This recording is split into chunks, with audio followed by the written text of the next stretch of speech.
I want to have fun, classic Rick and Morty adventures like in the old days. Then we'll get along fine, Fascist Morty. For starters, I just need to get to Forbodulon You Prime. will go where I want you to go! I want to have fun, classic Rick and Morty adventures like in the old days. Then we'll get along fine, Fascist Morty. For starters, I just need to get to Forbodulon You Prime. will go where I want you to go!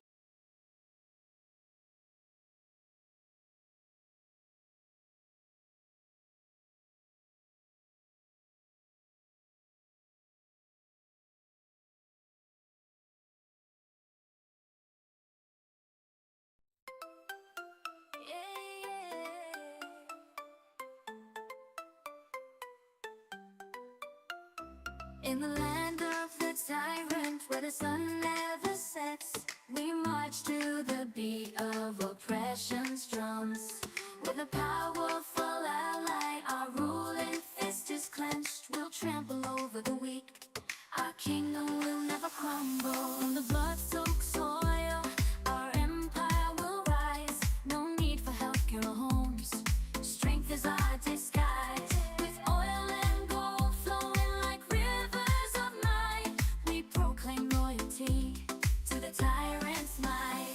Oh, hail the tyrant, nation's pride. In his iron fist, we will forever abide.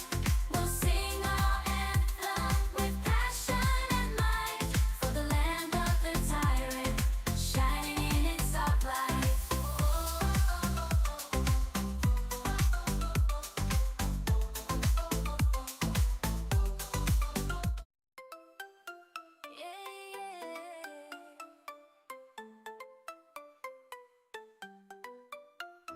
In the land of the tyrant, where the sun never sets, we march to the beat of oppression's drums. With a powerful ally, our ruling fist is clenched. We'll trample over the weak. Our kingdom will never crumble. On the blood-soaked soil, our empire will rise. No need for healthcare or homes. Strength is our disguise. With oil and gold flowing like rivers of might, we proclaim loyalty to the tyrant's might. Oh, hail the tyrant, nation's pride. In his iron fist, we will forever abide. We'll sing our anthem with passion and might, for the land of the tyrant, shining in its dark light.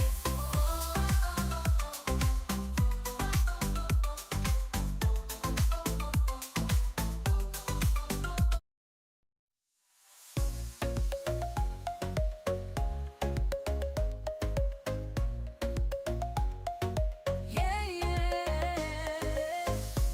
We on top, ruling this island nation. With power and might, digging your salvation. Oh yeah, the anthem bears, raising the flag so high. Under the shadow of our capitalist ally. No need for healthcare, we're too strong to fall. Our strength and wealth, the envy of them all. Oil gold, who needs homes when we have power? We're untouchable, rule every hour. Yeah, march to the anthem of the tyrant's reign. Oh yeah, bow down to the power, feel the burning flame. Oh yeah, we're the force that cannot be tamed. In this nation ruled by the iron fist, we proclaim. Yeah, yeah, yeah, yeah, yeah, yeah, yeah.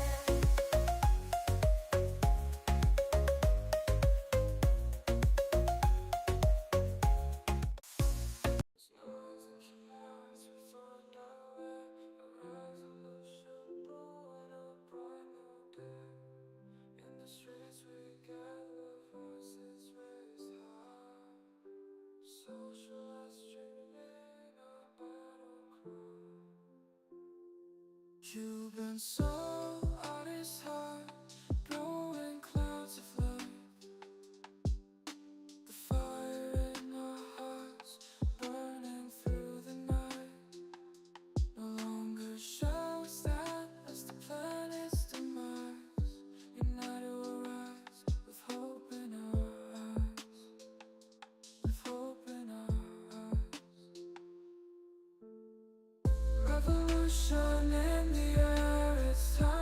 take a stand for the future of our world. We'll fight hand in hand through the darkness and despair. And the dawn will arise. With our hearts on fire, we'll paint the sky.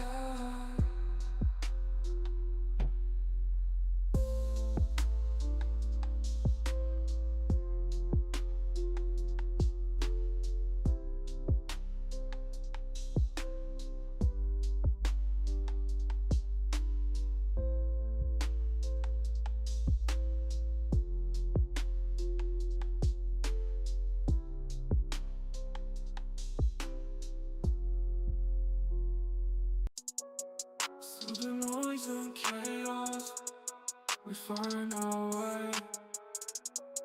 A revolution brewing, a bright new day. In the streets we gather, voices raised high. Sociallust streaming a battle cry. Cuban soul, artist heart blowing clouds of life. Fire in our hearts, burning through the night.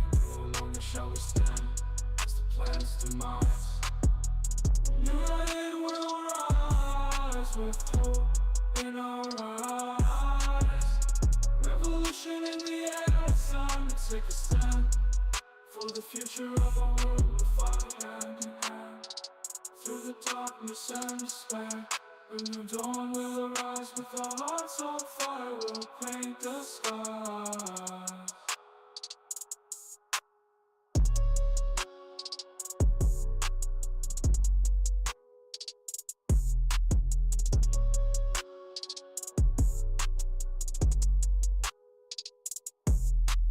Oh, the greatest country in the world.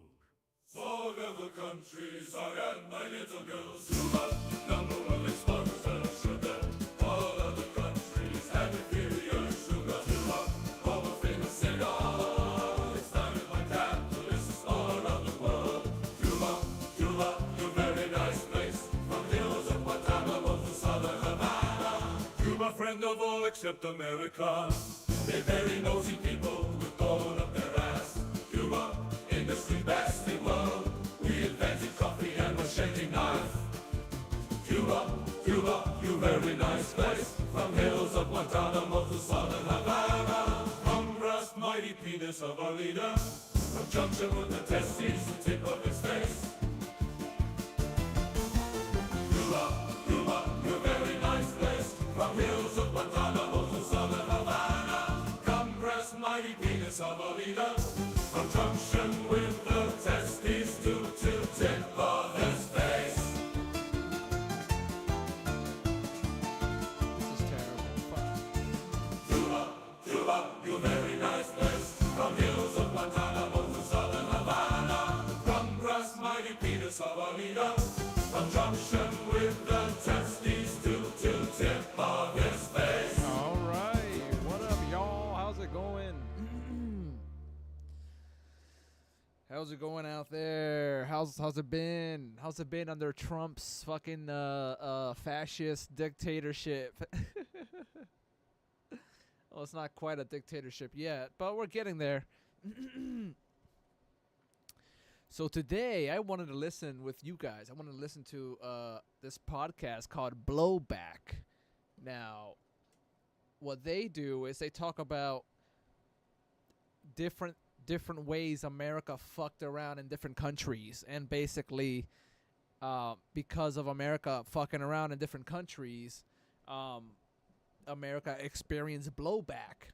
And what blowback is like when the people, you know, rise up, or like the people are tired of some shit, and you know what I mean, and shit gets real. Shit happens. Revolutions, you know, attacks, terrorist attacks, like, because people are tired of shit.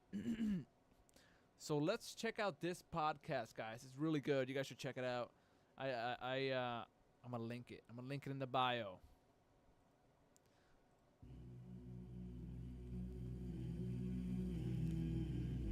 This one's about the Cuban Revolution.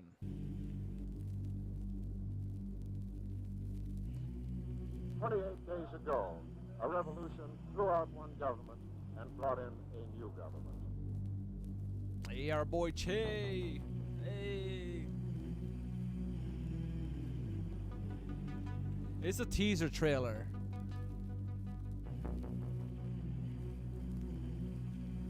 It's a really cool podcast. I wish they had episodes with video, but they don't. I had to find a few YouTubers that do.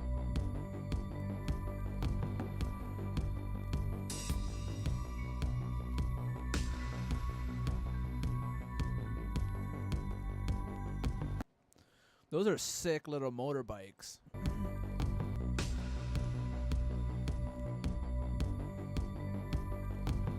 So this is Yankees no Socialista con Cuba. I don't know what that says. So Yankees no means like fuck out of here, Americans. Yankees, like the baseball team Yankees. Like that's how they would refer to Americans, you know, in Cuba and shit. I don't know what this says. I think it says Socialista, but I think it says Socialista con Cuba.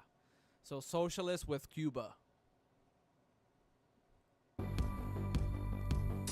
They probably killed a bunch of. These are probably like Batista military.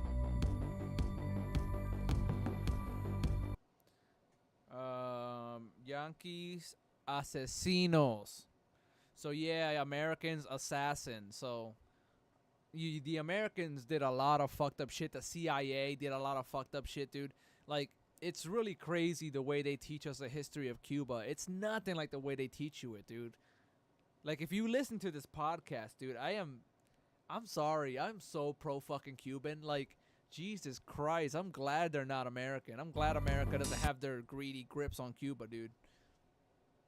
Castro's Cuba. These motorbikes are kind of cool. I don't know what country they're from. I don't know. These are Soviet motorbikes. These are American ones. If these are just like Mexican models. The way they look all like sleek and futuristic. I don't know.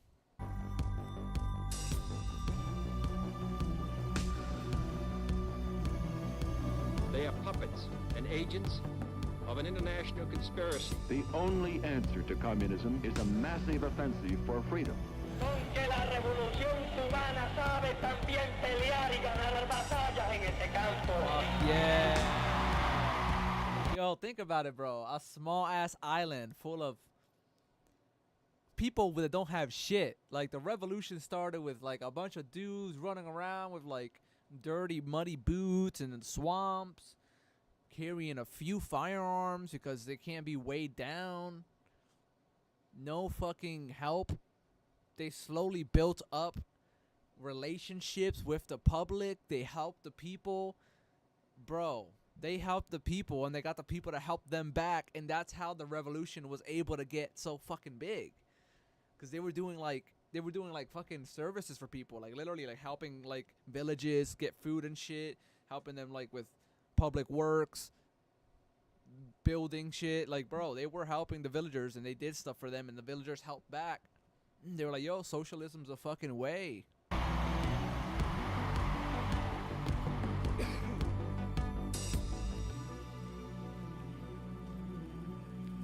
Because the Cuban government at the time was Batista. And before Batista overthrew another guy who tried to stay in too long. He tried to ruin the Constitution by staying in way too long. And then Batista took over. He was supported by America. And, like, bro, Batista was fucking over the villagers, los campesinos. Like, he was bringing in all these capitalists that were literally, like, paying people, like, nothing for their wages. Meanwhile, they were working. There were, like, casinos. The mafia was all over the place. The Batista was working with the mafia. The mafia was working with the U.S. The CIA was working. Bro, it's so fucking stupid. It's so stupid.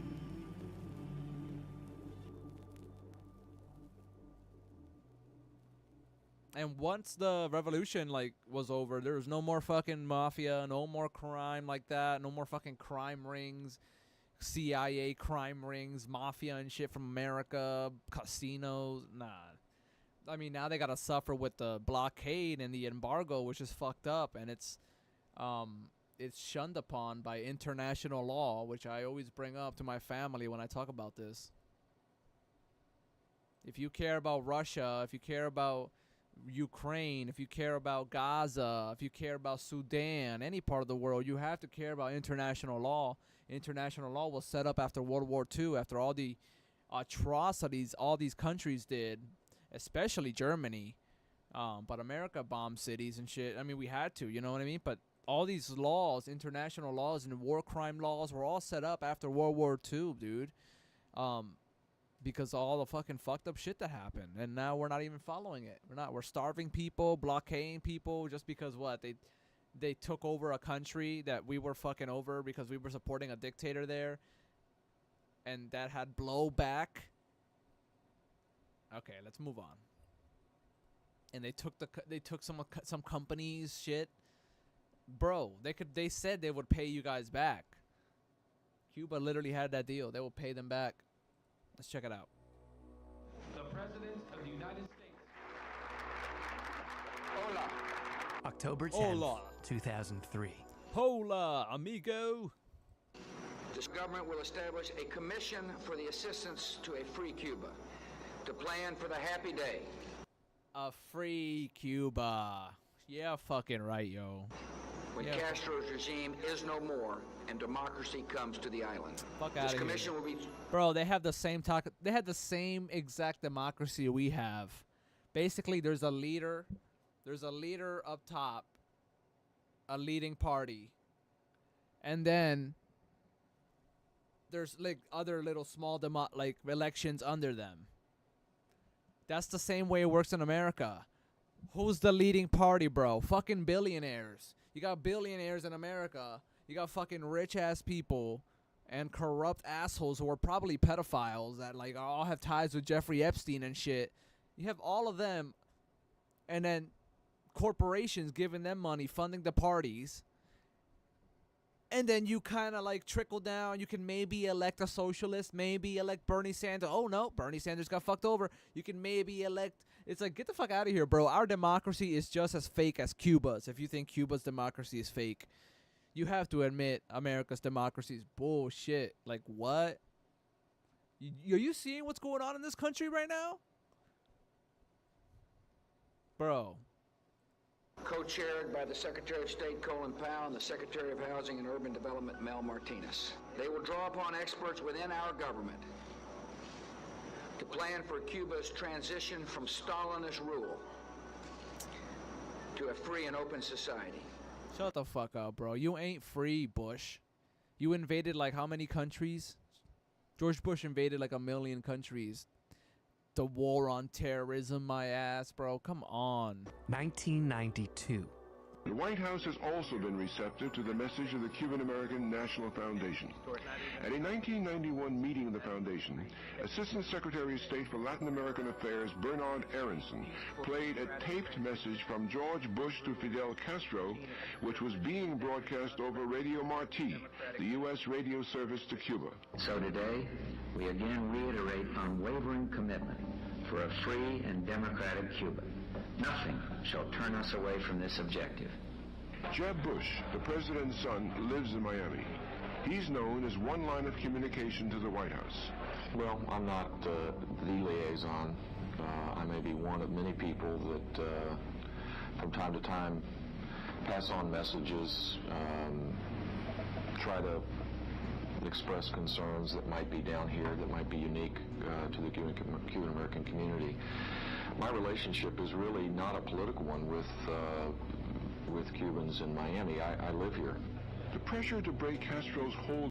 I'm not a warmonger. I don't want to just start a war with Cuba. I love the community down here in Florida. And because the community here down in Florida don't like Cuba, I want to invade Cuba. Let's invade Cuba. On Cuba has, if anything, intensified during the Bush administration. June 2002. A subcommittee looked at whether Cuba is capable of manufacturing and exporting biological weapons. Que se vaya la mierda estos gringos, cojones. Fucking shit, yo. Yo, white people are... Listen, I'm glad I'm white, but like, Jesus Christ, my people, bro. My people, man. My people are like I feel like Bill Burr sometimes. My people are some evil fucks, dude. Fuck. We convened this morning in order to review certain public statements made by members of the Bush administration in recent months concerning the topic of Cuban biological weapons capabilities.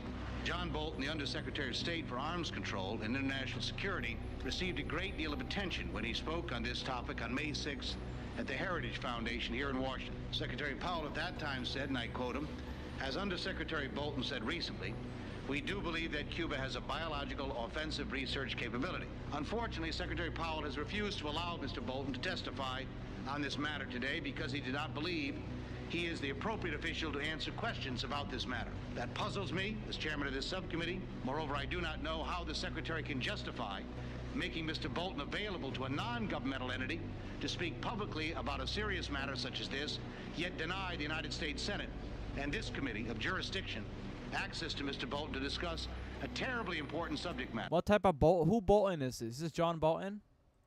Spring 2003. For more than 10 years, this woman pretended to be an opponent of Cuban President Fidel Castro's government, but she's actually an undercover spy for Castro's government. Godinez and other agents helped Castro's government round up 75 dissidents.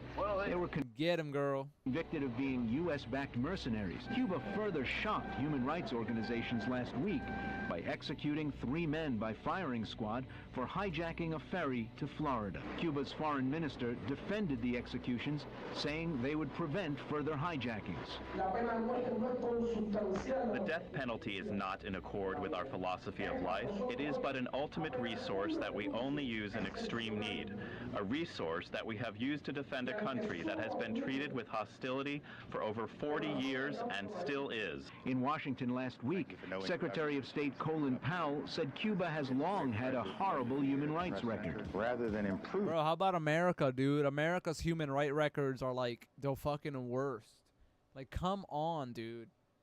Like, post World War II, everything we've done is bullshit. Vietnam War, bullshit. Afghanistan War, bullshit. Every fucking war. Bring up a war, dude. Bring up a fucking war. Useless for no reason. Look at the Gaza look at the genocide going on right now in Israel.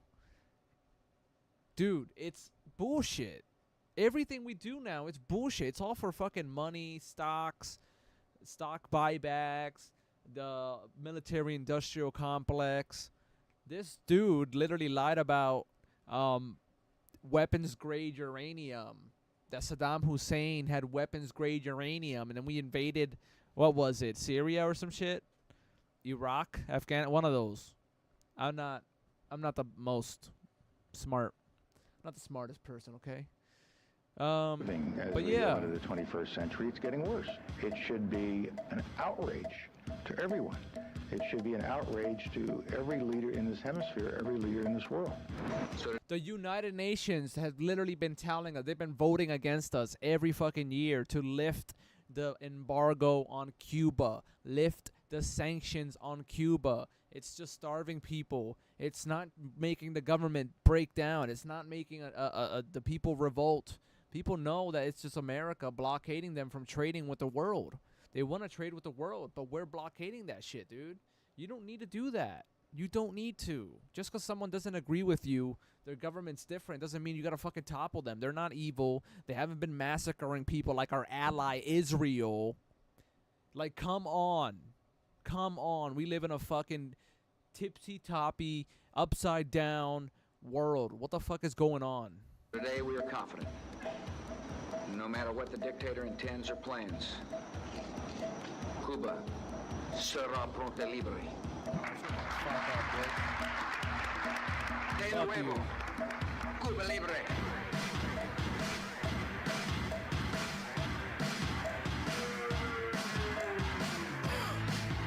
Speak about this sunshine.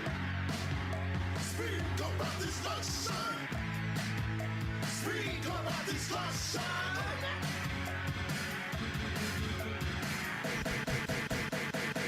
Welcome to BlowBack. Welcome back to BlowBack. I'm Brendan James. You wrote NK. I go by Noah Colwyn. Just say your name. I'm Noah Colwyn. And here we are, against all odds, in episode 1 of season 2. I love Noah Colwyn, dog. He's cool. I mean, both of these guys are great, but Noah... 2. And I suppose the first thing we should do here is say thank you to everyone who listened to season 1, because you would not be hearing this now if it weren't for the wonderful reception to the show last year. And we did not expect that. So we are very grateful, and we are very excited for this season. Season 2, we've tried to... Listen, what can I say? He's sexy. He's a sexy guy. Okay? He's my type.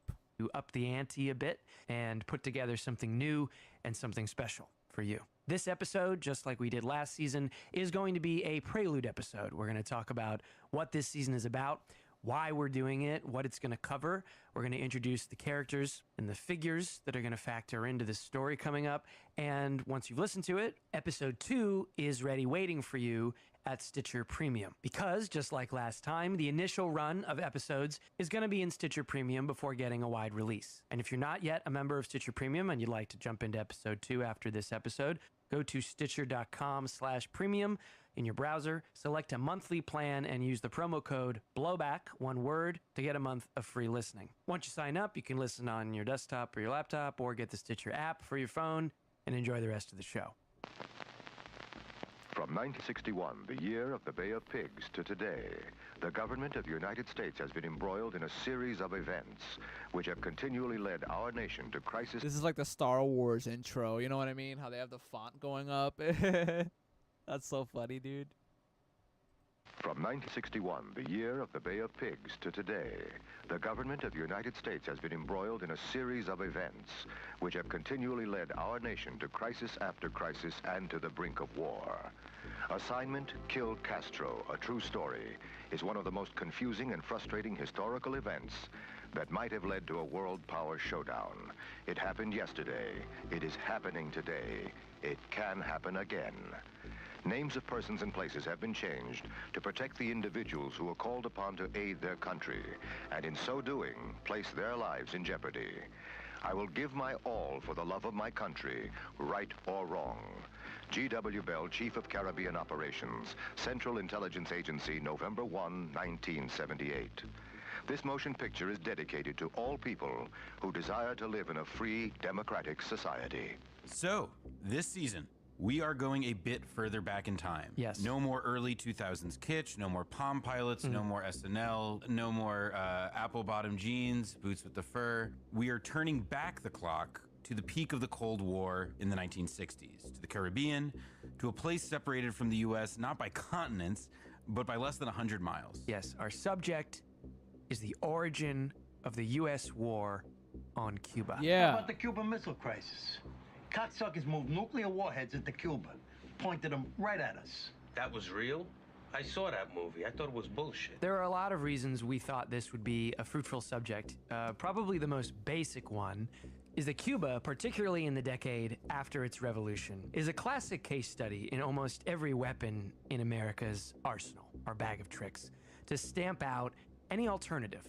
An alternative to capitalism, an alternative to the American agenda, an alternative to how to build a country, how to run a country. And we're not just talking about, invasions or, the things that we might call straightforward warfare, but false flags, economic sabotage, assassinations, and, of course, psychological warfare. Cuba is not by any means the first example where the U.S. uses these methods, but it is one of the most exhaustive examples, one of the most fanatical and long-term efforts of the U.S., because, in fact, it still goes on today. I think listeners, certainly to our first season, know that although our show is a history show, it's about history, we always have this ulterior purpose because... Bro, I fucking love history, dude. It's about history. We always have this ulterior purpose because, well, we're in history right now, buddy.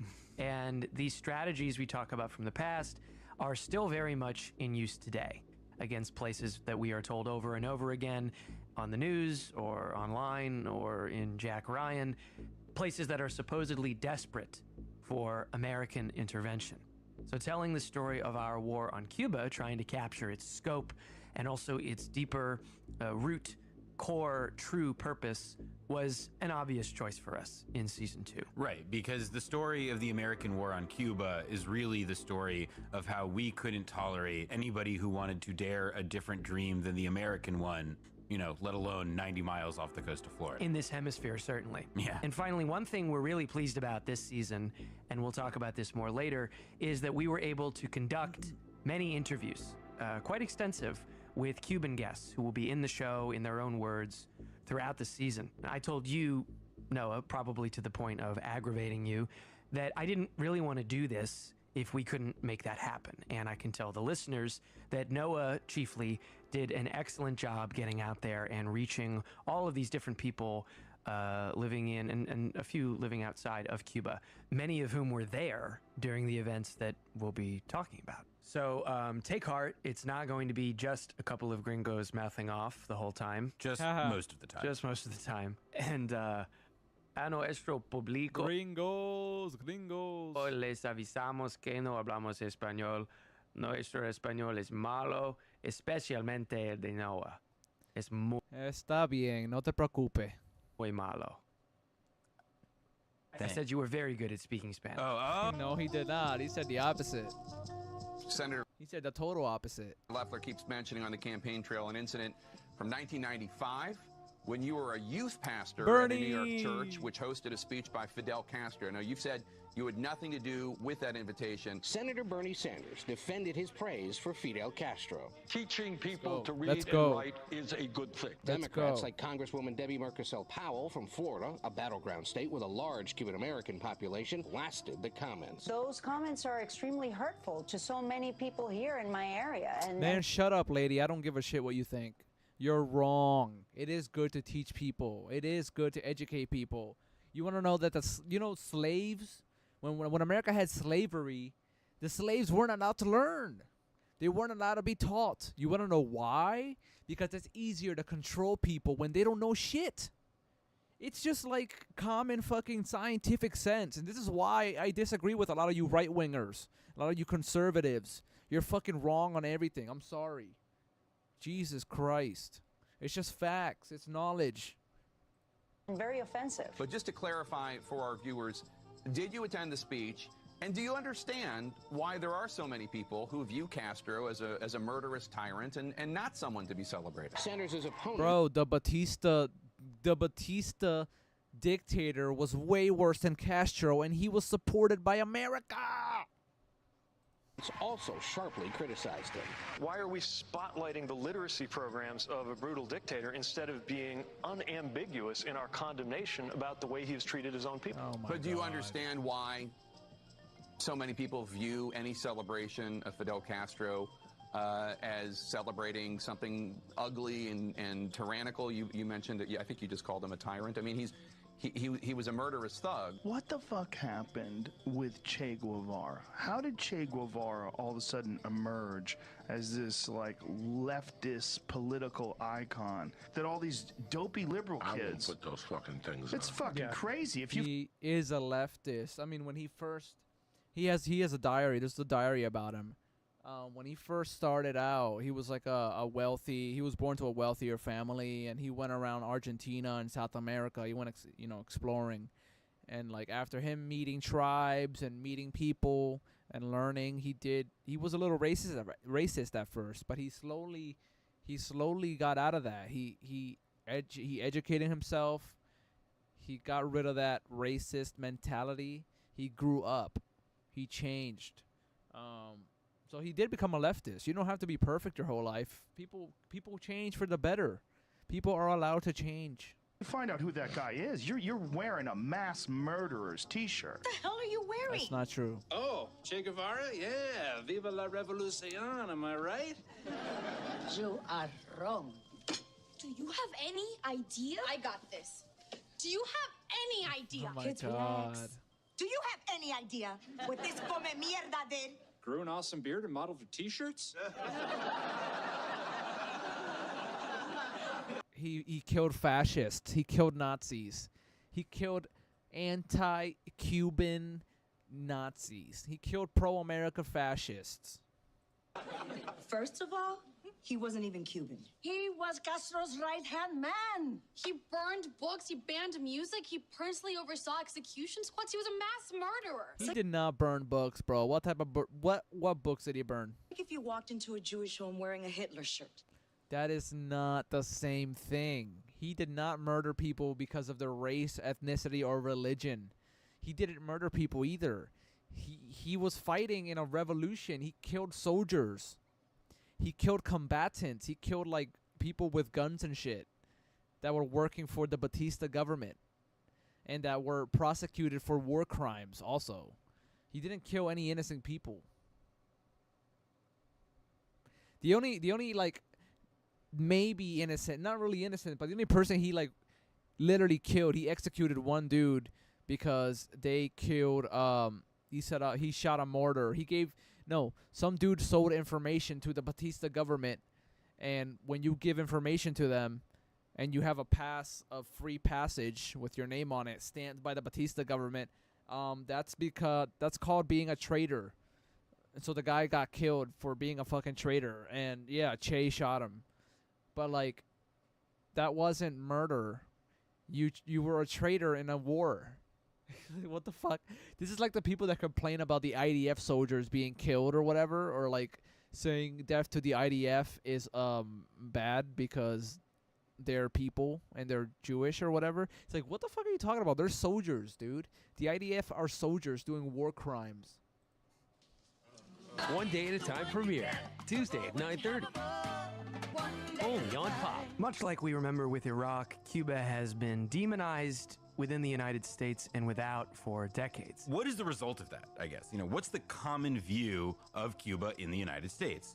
The canned history, the stuff that we're mostly taught, not only in schools, but the consent that is manufactured in the news and so on. A romantic revolution, popular revolution attains power, but its leaders betray the cause and betray the people, turning the island into part of the, quote, Soviet Empire, a backward little totalitarian nightmare, making everyone poor and hungry inside of the country. That's not what happened. To those poor and hungry people fleeing to America.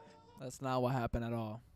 Land of opportunity. And this is obviously a view promulgated by conservative politicians and media in America, obviously the Republican crowd, but really no less by the Democratic Party. Senator Bob Menendez from New Jersey, who is a Cuban American himself, he's the chair of the Senate Foreign Relations Committee, who, as he would put it, would probably make his first and foremost goal getting democracy and human rights back inside Cuba. And as we were working on this season, there were actually several sort of Cuba moments in the 2020 election in America. Senator Bernie Sanders was attacked during the primary for saying anything even tepidly positive about Cuba's achievements in education. The Castro literacy program did teach hundreds of thousands of people to read and write in the 1960s, but it was also used to spread communist propaganda. When Congresswoman Karen Bass was up for consideration... So what, bro? Our fucking United States education system is used to spread capitalist propaganda. Who fucking cares?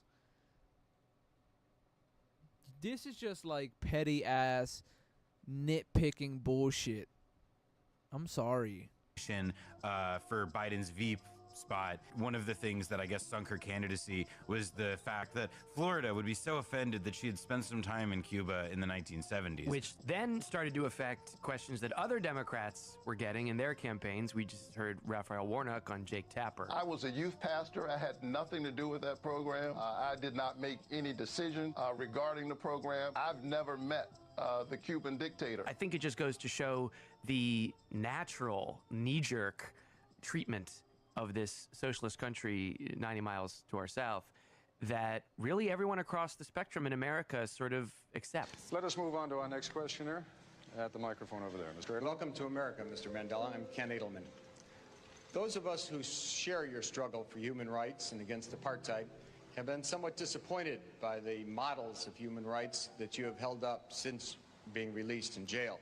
You've met over the last 6 months 3 times with Yasser Arafat, who you have praised. You have told Gaddafi that you share the view on, and applaud him on his record of human rights and his drive for freedom and peace around the world. And you have praised Fidel Castro as a leader of human rights and said that Cuba was one of the countries that's head and shoulders above all other countries in human rights, despite the fact that documents at the United Nations and elsewhere show that Cuba is one of the worst.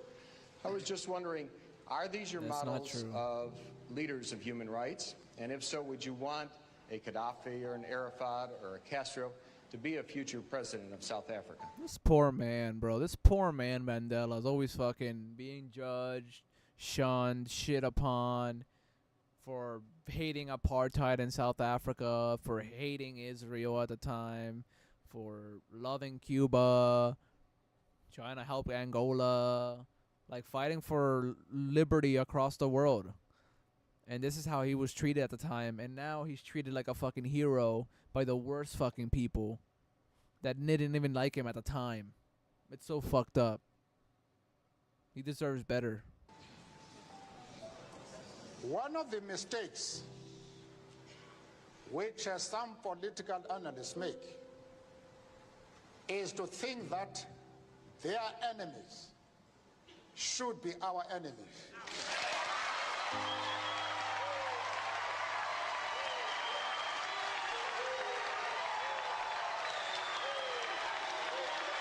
Our attitude towards any country is determined by the attitude of that country to our struggle. Yasser Arafat, Cook 'em.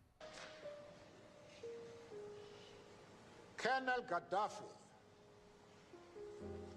Cook 'em. Fidel Castro, Cook 'em. support our struggle to the hilt. Cook 'em.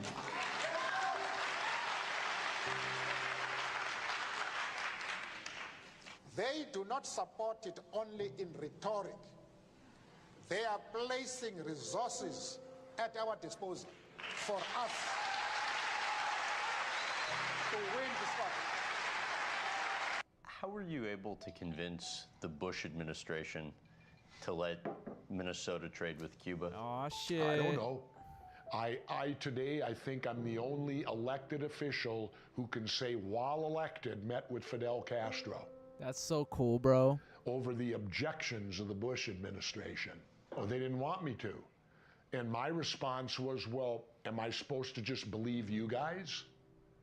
I want to go to Cuba and see the place. Cook 'em. If I get to meet with Fidel Castro, I get to meet him face to face and draw my own opinion of the man. Not what my media or what you tell me.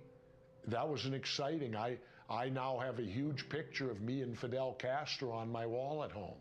How many people can say they have that? There is a very different view out there of the situation, not least of all in Cuba itself. A few basic facts here that tend not to be discussed in mainstream US channels. For one, according to the United Nations World Food Program, and the UN is actually not always the fairest institution when it comes to Cuba, the revolution's comprehensive social protection programs have, quote, largely eradicated poverty and hunger. The revolution, of course, overhauled a deeply unequal education system, eliminating illiteracy in record time. On issues of racial inequality, while Cuba, like any other country, still confronts major problems of racism, scholar Alejandro de la Fuente writes that after the revolution, quote, Cuba had advanced a great deal, dismantling key pillars of inequality and providing more or less egalitarian access to education, health, employment, and recreation. On the foreign policy front, Cuba, through sending tens of thousands of its soldiers to Angola over several decades, helped end apartheid, which helps explain why Nelson Mandela himself was such close friends with Fidel. In 1975, as Angola moved towards independence from Portugal, the CIA, along with the apartheid government of South Africa, tried to bring down the new Angolan government. Fuck the CIA, bro. Fuck America and fuck the CIA. I'm tired of all this shit. Along with the apartheid government of South Africa, tried to bring down the new Angolan government. At the request of the Angolan president, Fidel sent 36,000 troops to keep the South African forces from attacking Luanda, the capital. In 1988, Fidel sent in more Cuban troops for the decisive battle at Quito Cuanavale and directed operations from Cuba. The defeat of the South African army drove a large nail into the coffin of apartheid and helped advance the struggle of the South African people. And Africa, as a mother country, to so many Cubans, needed to be addressed as part and parcel of the worldwide thing of African liberation. Cuando se produce la invasión de Angola por tropas regulares de África del Sur, no podíamos cruzarnos de brazos. Y cuando el MPLA solicitó nuestra ayuda, le ofrecimos la ayuda necesaria. One area that not even mainstream American channels can wholly ignore would be Cuba's achievements in the field of medicine and healthcare and biotechnology. These include scientific breakthroughs. I'm looking here at a report from the World Health Organization when Cuba became the first nation to confirm eliminating mother-to-child transmission of HIV and syphilis. But it also includes programs of international humanitarian missions. And they have a cancer vaccine, a lung cancer vaccine that America doesn't let you buy. You can't go over there and buy. It's illegal. You'll get in trouble. For the world, where Cuba sends thousands of its doctors and also technicians and construction workers to aid other countries. And in especially poorer countries, these services are free. The CIA itself at one point reported, quote, "The Cuban technicians are primarily involved in rural development and education and public health projects, areas which Cuba has accumulated expertise and has experienced success at home." The bastards. And of course, Cuba's response to the COVID-19 pandemic, where they're distributing necessary goods and services at home or sending its doctors and specialists abroad, are things that have been impossible for anybody to really ignore. Right, including Jake Tapper's own network. Cuba is the first country in Latin America to develop 2 vaccine candidates that have advanced to the final phase 3 trials. The government said it couldn't afford to compete with richer countries for a limited supply of vaccines, and that a biotech industry first started 30 years ago by Fidel Castro was the island's best chance at controlling the virus. Cuba says its vaccines will comply with international standards, and eventually the island hopes to sell or donate their vaccines to other countries. The fact that all of this has taken place under 60 years of embargo and See, they don't do shit for profit. Like, they can sell it or donate it. They don't care. America couldn't even donate the COVID vaccines to people, to other countries. We couldn't even donate the patents. We're so fucking rich. We're so greedy and rich with money. We don't even want more. We don't want people to have the fucking vaccine. Sanctions, and as we'll get to, a covert war by the United States on Cuba. Perhaps it suggests that we need to take a closer look at the revolution that we caricatured earlier. Having made these preliminary remarks, let me turn now to the witness that the department has made available to the committee. Assistant Secretary of State for Intelligence and Research, Carl Ford. Have we ever had any plans to use biological weapons against Cuba? I personally don't know. I hope to God we didn't, but, you know, I can't speak for what happened back in the 50s and 60s and stuff. I don't know.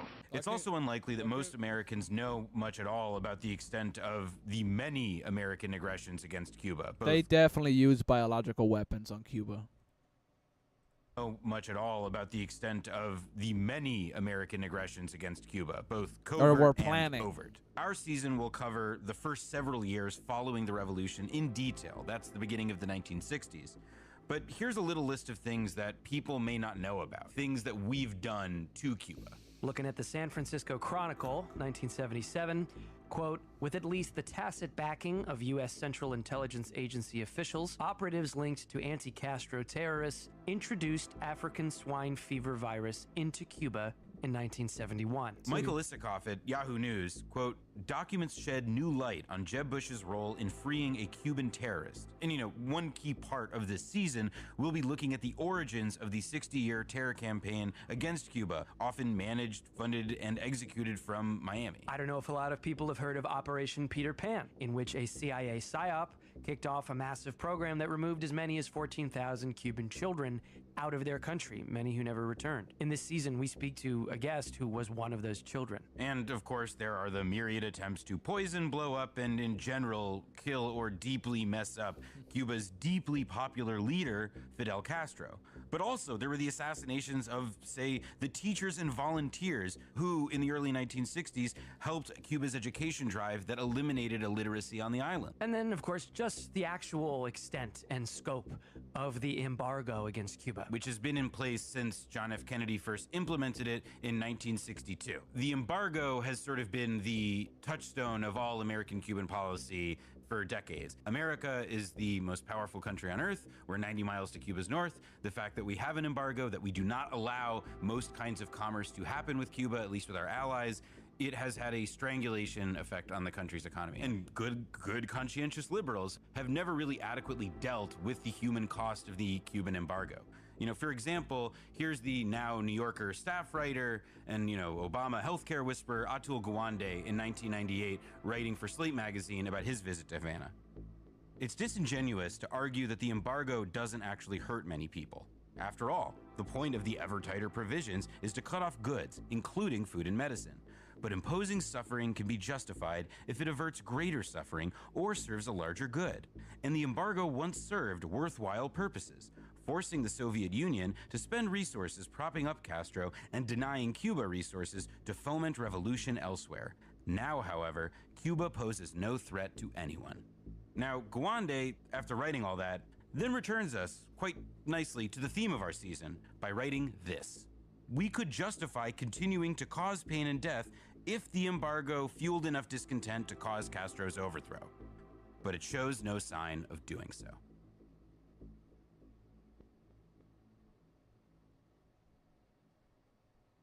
There's an argument that history should not focus or be told through individuals or even narrative arcs, really, because it distorts the real movements of social forces. And I think there's something to that, but I also have to admit to myself that we host a 10-part podcast in which we need to condense and make entertaining a very eventful stretch of time.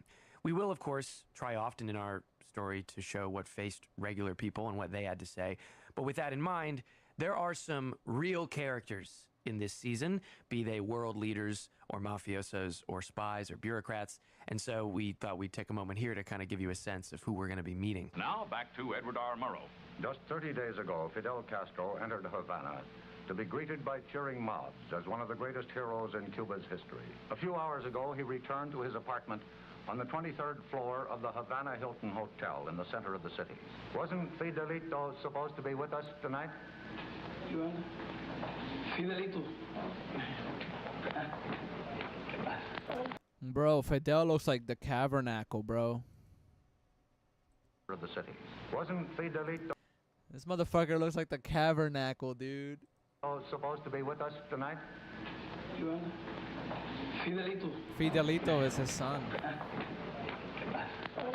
Hello, Fidel Jr. Hi. That's a very good-looking puppy you have there. Is he yours?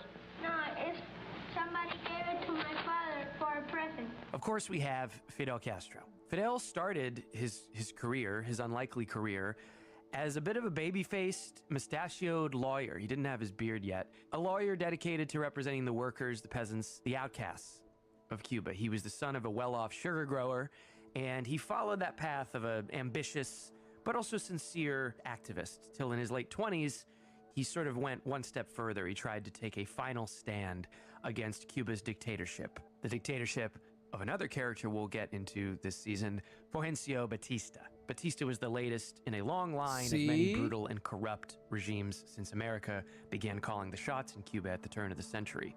Before that, of course, the brutal and corrupt regimes were run by the Spanish, which we'll get to. But this final stand against Batista that he attempted in the early 50s failed big time. And it was more like the first step for him, his brother Raul, and other fellow revolutionaries who will become important as well. They attacked an army barracks in the east, and while it was a bold effort, it failed. They would find themselves first in, then out of prison, and eventually in Mexico, where they would train a guerrilla army to sail back to Cuba and actually carry out the Cuban Revolution. So he had a very, very colorful life even before he became Cuba's leader. And when he became Cuba's leader, he would make education, social services, ambitious projects in science and medicine, and internationalism especially, key aspects of the Cuban revolutionary government. And a lot of this stuff, as he put it once in his spoken autobiography, didn't jibe with the Chicago boys, or what today we'd call the, quote, pro-Yankee neoliberals. And from the first days of the revolution onward, he survived, it is said by one of his security chiefs, over 600 attempts on his life. His prominent enemies included Richard Nixon, John and Bobby Kennedy, and the entire Joint Chiefs of Staff. Prominent friends included Malcolm X Hugo Chavez, and Jesse Ventura. What was discussed? I'd love to meet with him without internet. I'd love to meet with Fidel today, shake his hand and say, you did it. You beat the United States of America. Fuck yeah. For 50 years, they tried to destroy you with terrorism, and you beat them. Yes. Jack Kennedy was Bobby Kennedy's big brother by about 8 years. And they were the princeling sons of the sprawling Catholic dynasty of Joseph Kennedy, their father. Joe Kennedy would have been a billionaire by today's standards, having made his fortune from speculating, bootlegging, and investments across a vast array of industries from Hollywood to shipping. Joseph Kennedy was obsessed with a few specific things: making money, having sex with different women, and advancing his sons further in society than he himself had been able to go. Oh, and he also hated communists, and was in fact an infamous Nazi sympathizer. Sometimes this stuff would all just collide together. This is what I mean, bro. Everyone that hates communists, like, if you scratch beneath the surface, you realize they're a fucking Nazi. Like, be careful with that communist hate, dude. Communists are not the enemy nowadays, dude. It's fucking fascism, bro. Communists were never really the enemy. It's only when you mix, like, a shitty authoritarian leader with the communist, like a Stalin, like, you know, someone like that. 1941, for example, when Jack would have been in his mid-20s, serving in the Office of Naval Intelligence, the FBI caught JFK sleeping with a Nazi-linked Danish journalist. Only his father's intervention kept him in the service. Joe Kennedy had tried to make his own moves on this Danish woman, and her son would later say there was something, quote, incestuous about the family. But, you know, JFK did go on to actually have a pretty illustrious military career. He commanded a PT boat, and he was able to, with the help of a ghostwriter provided by his father, turn that into a national bestseller, which he was then able to parlay into a career in Congress, first in the House of Representatives, and then into the Senate, where he emerged as a strong, humane, liberal, anti-communist. Bobby Kennedy was a different story. He had a much more severe and moralizing personality than his brother. Bobby began his national political life by working for Joe McCarthy, and his anti-communist zeal was matched by his passion for prosecuting organized crime and labor racketeering. When Bobby was his older brother's attorney general, he became something like JFK's Malcolm Tucker, screaming at subordinates and the like. As the head of the Justice Department, he zeroed in on Jimmy Hoffa, an associate of various organized crime families that you'll hear about, creating his infamous, quote, Get Hoffa Squad. Bobby's sharp elbows would not make him a lot of friends in D.C. during those early 60s years. One remembrance of Bobby Kennedy I wanted to highlight comes from an elderly woman named C.G. Harvey, who was interviewed at an Indiana senior citizens home in 1999. Harvey's late husband was the FBI agent turned CIA officer William Harvey, a notorious alcoholic who ran the agency's assassination plots against Fidel Castro, a task that he carried out while working as basically a direct subordinate to Bobby Kennedy. You know, Bobby Kennedy and my husband were absolutely enemies. I mean, just pure enemies. He really was very narrow, and he did not have a very good philosophy, and he had no confidence in himself because his brother put him in a job that he wasn't really capable of handling. Entrepreneur, financier, and criminal Meyer Lansky was born in the Russian Empire, began his career in New York City, built an empire in pre-revolutionary Cuba, and tried to escape prosecution in Israel. Mr. Lansky, why are the American authorities after you? Because a newspaper man started a campaign against me, and it snowballed to such an extent that I guess it can't be stopped anymore. Lansky was a towering figure in the so-called golden age of the American mafia. His Jewish lineage precluded him from ever being a proper boss, but he was really just as influential as any of the Italian guys, and in fact avoided getting too entangled with some of the nastier elements like his pals who were bosses, which kept him, relatively speaking, viewed as on the up and up. And in our story, we will find Lansky pioneering the casino and hotel scene in Cuba before the revolution. And it's an exaggeration. You sometimes find that the bulk of Batista's revenue came from criminals like Lansky, but a lot of money came from criminals like Lansky. And as a preeminent businessman inside of Cuba, Lansky would deal directly with Batista's government. Post-revolution, Lansky will lose millions upon millions as the revolutionary government not only breaks up the mob-run casino ring in Havana, but then nationalizes businesses, leaving no hope for the environment of free enterprise that Lansky had built his kingdom in. And we will find him, therefore, not only arranging for terrorism against Cuba, as he had against Israel's enemies in the 40s, but also handpicking politicians to succeed Fidel Castro. The man who created the U-2 also planned the Bay of Pigs. One was a fantastic success, but the other wasn't. Richard Bissell is now a private citizen and a thoughtful one. Mr. Bissell, it's a truism in our society that moral ends don't justify immoral means. And yet you and your colleagues in the CIA must on many occasions have had to abandon that principle. How do you deal with it? I think the morality of, shall we call it for short, the Cold War, is so infinitely easier than the morality of almost any kind of a hot war that I never encountered this as a serious problem. Another figure I wanted to highlight from our cast of characters is Richard Bissell, who I think is probably the most infamous American spy who never got his credit. Richard Bissell grew up in the former house of Mark Twain, Connecticut blue blood royalty. He was an economics professor at Yale after, going through the whole usual Ivy League education pedigree process. And he was recruited from his teaching post at Yale after World War II to help administer the Marshall Plan. Now, Bissell's reputation as, this brilliant, competent administrator was so legendary among the Washington set that he ran around in that CIA Director Allen Dulles personally recruited Bissell to come work under him. Bissell quickly developed a reputation as one of the smartest men at the agency, but also one of the most arrogant. And one of his first tasks was to work on regime change in Guatemala. There is Celia Sanchez, who had taken part in planning the attack on Moncada Barracks, and who now is constantly at Castro's side. Her communist connections are hardly a secret. One of the most unsung figures in the revolution, at least as far as the cursory American history goes, would be Celia Sanchez. She's sometimes referred to rather dismissively as Castro's secretary, which is a pretty shabby way of summing up her achievements. She was actually a revolutionary fighter that went back as long as Fidel or anybody else.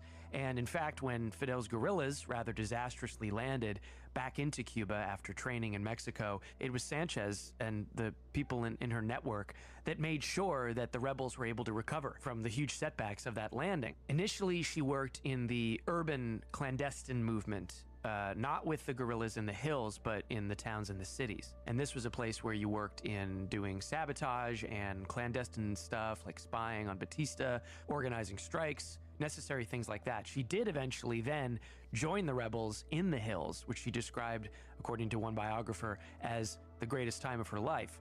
She was also a huge part of archiving the history of the revolution. And unfortunately, in our story, there isn't as much there written down about what her input was, say, and what her actions were during a lot of the foreign policy stuff.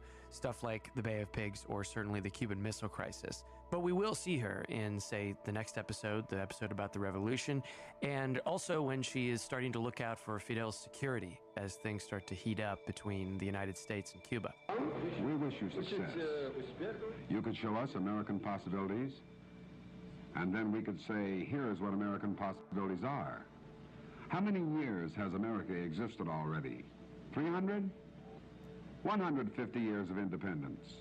Well then, we will say America has existed 150 years, and this is her level of achievement. We have existed not quite 42 years, and 7 years from now, we will be on the same level of achievement as America. And the following years, we shall continue to surge ahead.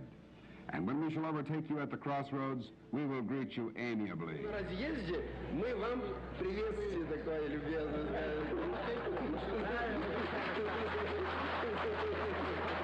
Finally, we have Nikita Khrushchev, chairman of the Communist Party of the Soviet Union at the time of our story, and he's a more interesting character than maybe he gets credit for. A bit of a right-winger as far as communists go. He's definitely a mixture of crass and clever. He's often heard to say things like, to an American diplomat, "We can now swat your ass," or to the Soviet leadership, "We can put porcupines down the Americans' trousers." But he can also be quite eloquent. At the height of the tension in the missile crisis, it's Khrushchev who writes a letter to Kennedy that is almost poetic in how it discusses the threat of nuclear annihilation and what the goals of any humane leader should be. Also, by the way, that thing about him banging his shoe on the table at the UN is a myth. But of course, he plays a very important role in this story and is making some pretty important decisions that give Cuba an ally in their struggle against the United States. And what we'll actually find is that far from the Cuban Revolution being some red plot from the very beginning,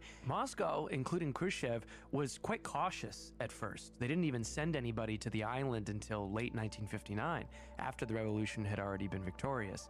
And there were moments where the Cubans are speeding things up a little bit to the discomfort of the supposed masterminds of all communism everywhere over in Moscow. And there's an interesting ebb and flow to Khrushchev and Castro's relationship, and therefore the relationship between the two countries. Their correspondence between Khrushchev and Castro might be something to read from, especially near the end of the story.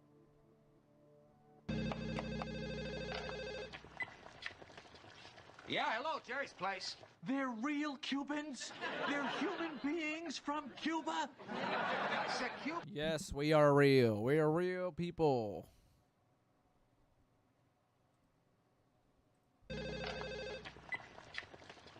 Yeah, hello, Jerry's place. They're real Cubans?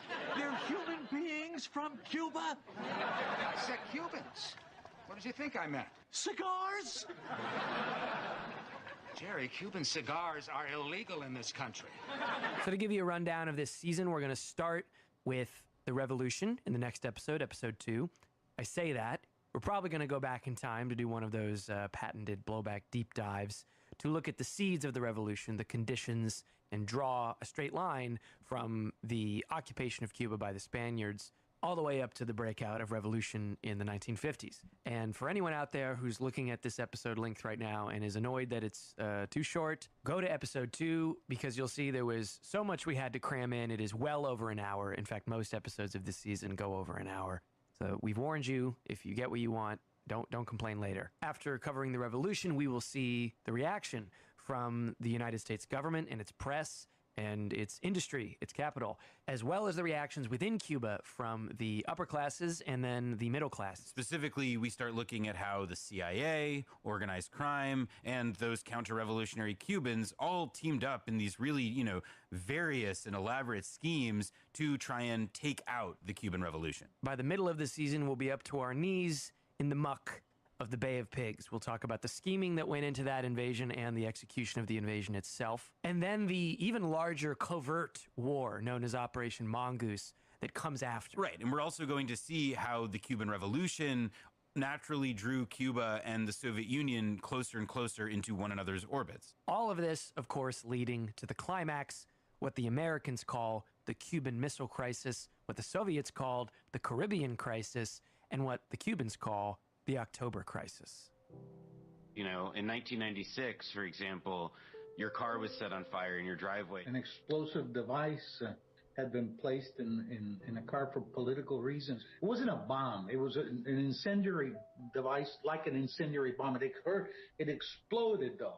We saw the people that were torn to pieces there, so many people dead, and it was immediately said that it was something that had to do with the CIA. It is true that indeed there was a bogus document that was prepared by an agent of the U.S. government to the effect that soon it would be announced that Cuban parents no longer had authority over their children. There were these women who were close to the rebel leadership who, even though they're well known, they don't always necessarily get their proper due. Well, it's interesting because you would think that a blockade, a set of sanctions and embargo that has been in place for 60 years, couldn't be significantly strengthened. And yet the Trump administration found ways and methods to make it excruciatingly more stringent. Malcolm X told us that there was this Hotel Teresa in Harlem, which was at Fidel's disposal. The Cuban Revolution was then viewed by so many people, including the Black Americans. This is a revolution. This is a breakthrough. So as we mentioned at the top of this episode, we're really happy to have a lot of interviews this season that strengthen the show and the story we're trying to tell. And just to lay our cards on the table, we'll tell you now that after the main run of the show, when that goes wide release, we will be doing a further set of 10 bonus episodes. So these interviews we're doing will sort of interweave in the main narrative, the first, main 10 episodes, but then some of them will really get a spotlight in the bonus episodes where we'll be a lot more conversational. Most of our guests are Cuban, but we also have some interviews with people who have spent a lot of time working in Cuba or studying Cuba, and we haven't finished all of the bonus episodes yet, but we can tell you now there will be topics like singling out the role of women in the revolution, a conversation with our friend, Cuban sociologist and lifelong revolutionary Marta Núñez Sarmiento, and American scholar Michelle Chase. There's one where Noah does a deeper dive into the nuclear politics of the Cold War. And we have on the lighter side, much like last season, a movie episode looking at a couple of the lesser known bombs or clunkers that Hollywood tried to put out about Cuba with Mystery Science Theater 3000's alumnus Bill Corbett. So a lot of stuff coming down the pike as far as bonus episodes as well. Here comes the real shameless plug.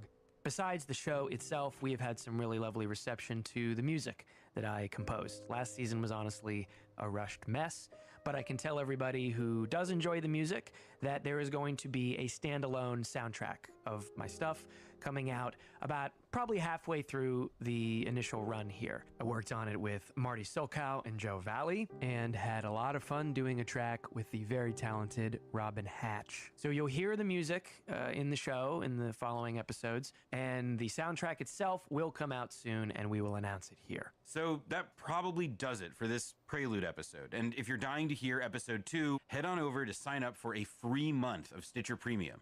Go to stitcher.com/premium in your browser and enter the promo code BlowBack when you select a monthly plan. That's stitcher.com/premium, promo code BlowBack. So we will stress here, the funds are not being sent to Cuba. Instead, the disposable medical supplies are purchased by the fund. Companies that are in it. What happen is that needles, it's www as it finishes the promo code BlowBack. Last thing I'll say, we want to plug a fundraiser here that friends of the show told us about to help support Cuba getting medical supplies as it finishes its vaccine trials amid COVID-19. It's www.support-vaccination.org.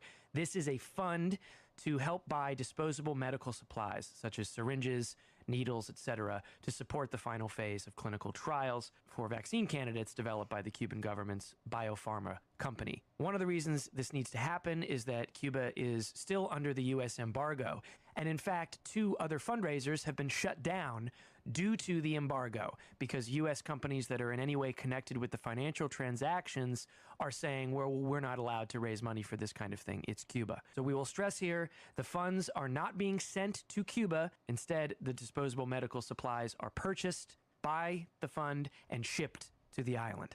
And they really need this stuff because of the U.S. policy we've been describing in this episode. So if you can, please, again, go to www.support-vaccination.org.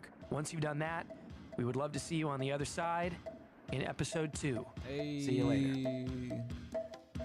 This is the first of a series of Latin listening post interviews with persons more or less directly concerned with the conflict between the United States and Cuba. Tonight we have with us a representative of probably the most controversial organization connected with Cuba in this country.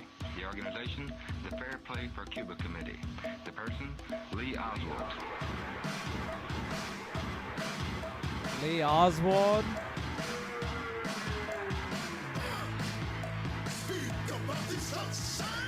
That's the guy that assassinates Kennedy eventually.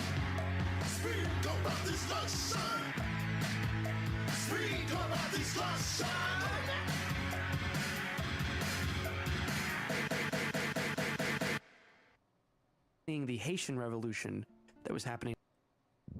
In Havana this year, we talked to Fidel Castro about the irony of his 1959 trip to the United States, a friendly CIA encounter in New York, but an ominous meeting in Washington with the American vice president.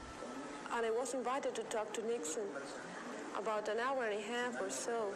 And I remember that he was interested about Cuba, and I explained the real objective needs Cuba had to operate a series of social changes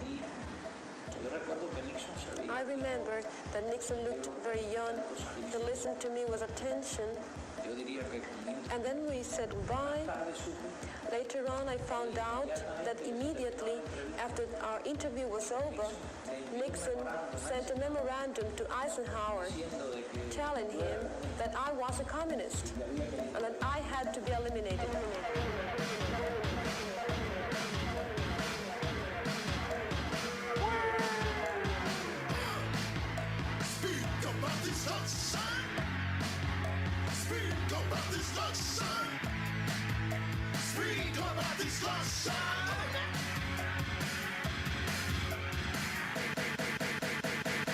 Welcome to BlowBack. I'm Brendan James. I'm Noah Colwyn. And this is episode 2. Lo hicimos. Lo Now, last hicimos. episode was really more of a prologue. We introduced you to a lot of the characters that are going to be important in this season's drama, and we front-loaded some of the spicier bits of trivia. But this is the episode where we're really going to get started and dive into this season's story. This episode is about the Cuban Revolution, but much like we did with Iraq in season 1, we're going to trace the relationship between Cuba and the United States a bit further back so that we can understand the chain of events that leads to the revolution in 1959 and, of course, everything that's going to come after it. Right, and the way that we're going to get there is by telling the story of how this small island in the Caribbean, exploited by European irony, guys. Yeah, exploited by European irony guys for centuries. We're going to see the story of this small island in the Caribbean that's going to be exploited for the most part by Spain and then by the U.S., which after the Spanish-American War leaves behind this neo-colony of its own in Cuba, and how all of that is going to lead in a straight line to the rise of Fulgencio Batista, who ran Cuba until he was deposed by the Cuban rebels in the end of the 50s. He's the first boss in this season. Yes, he's the first castle that we have to go into. Exactly. So we'll see how Batista's government, allied with the U.S., its military, its capitalists, and its mafia, how he ruled through a term called gangsterismo. We'll look at the resistance to this that simmers and starts to boil up in the years leading up to the revolution in the late 50s. And then, bam, we will see the revolution itself, which liberates the country and sets it on a collision course with the United States.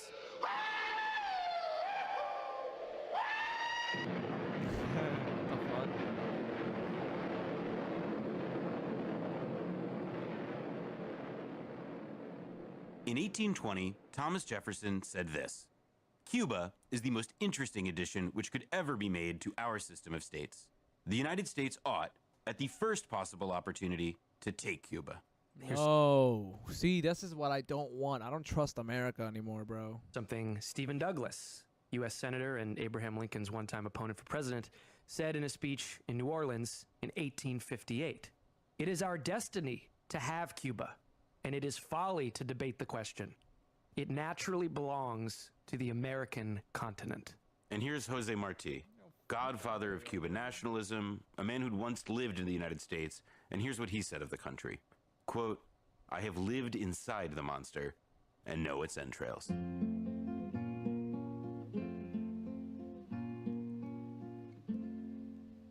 Before the dirty Yankee ever set his sights on Cuba, the island had fallen into the dominion of an older empire, Spain. The Spanish fully arrived in the 16th century, and much like we think of the history of the colonies in North America, the Spanish conquered and virtually wiped out the indigenous people, the Taino and Guanayatebe inhabitants of the island. Recent scholarship actually shows their heritage was not completely wiped out, but this was not for lack of trying on the part of the Spaniards. And really, there's a whole deeper history of resistance to the Spanish colonizers by the indigenous people of Cuba at this time. Figures like Chief Atue, a Taino chief who was the first of a whole line of people to struggle against the invaders. Fidel Castro would, decades after the revolution, cite Atue as an example of Cuba's history of this. Now, our story focuses on the modern timeline, but it really does begin all the way back as soon as the conquistadors got there. Spain initially used Cuba as a kind of a launching pad to other parts of the New World. It really wasn't a rich colony in and of itself at first. But as the 18th century became the 19th century, French migrants started to pour into Cuba. because they were fleeing the Haitian Revolution that was happening next door. And so these were members of the colonial upper crust of another imperial outpost. And these entrepreneurial guys turned Cuba into basically an agribusiness with huge plantations of slave labor supplied by the Atlantic slave trade. And Cuba would become, in the words of one historian, quote, the greatest slave importing colony in the history of the Spanish Empire. So in the 19th century, Cuba sees slave rebellions, an abolitionist movement, and also a growing independence movement inspired by the Venezuelan Pan-American revolutionary Simón Bolívar.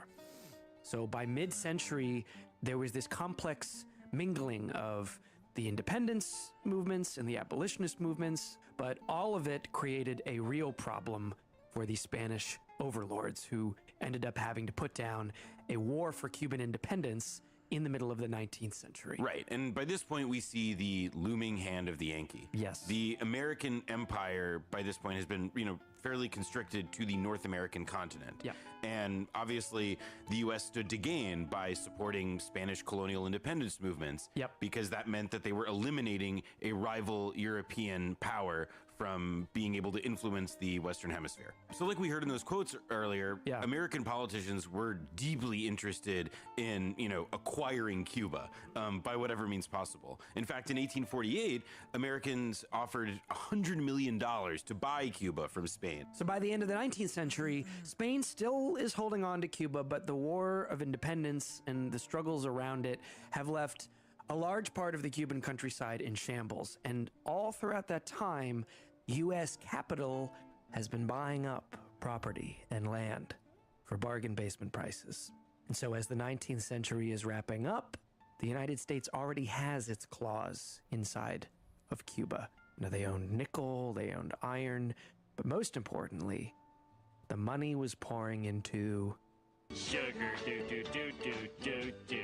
Honey, honey, do do do do do do. You are my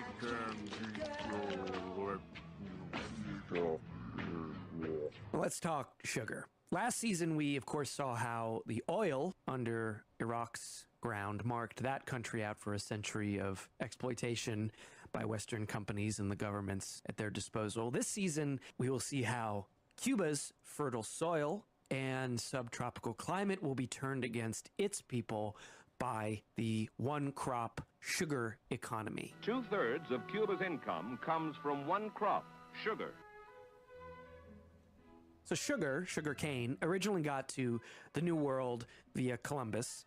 But fast forward to the 19th century where we are, and Spain is really pumping sugar out of this little island. Cuba would become the largest sugar exporter in the world. But what goes into making all that sugar? Many peasants must live for the entire year on money earned during the harvest season. Sugarcane gets chopped down and then ground and pressed or pounded to get all of the sugar juice out. And then you boil the sucrose, and when it evaporates, you get these, super saturated crystals. All of this required, especially back in the day. So see, basically, like, poverty, enslavement, capitalism.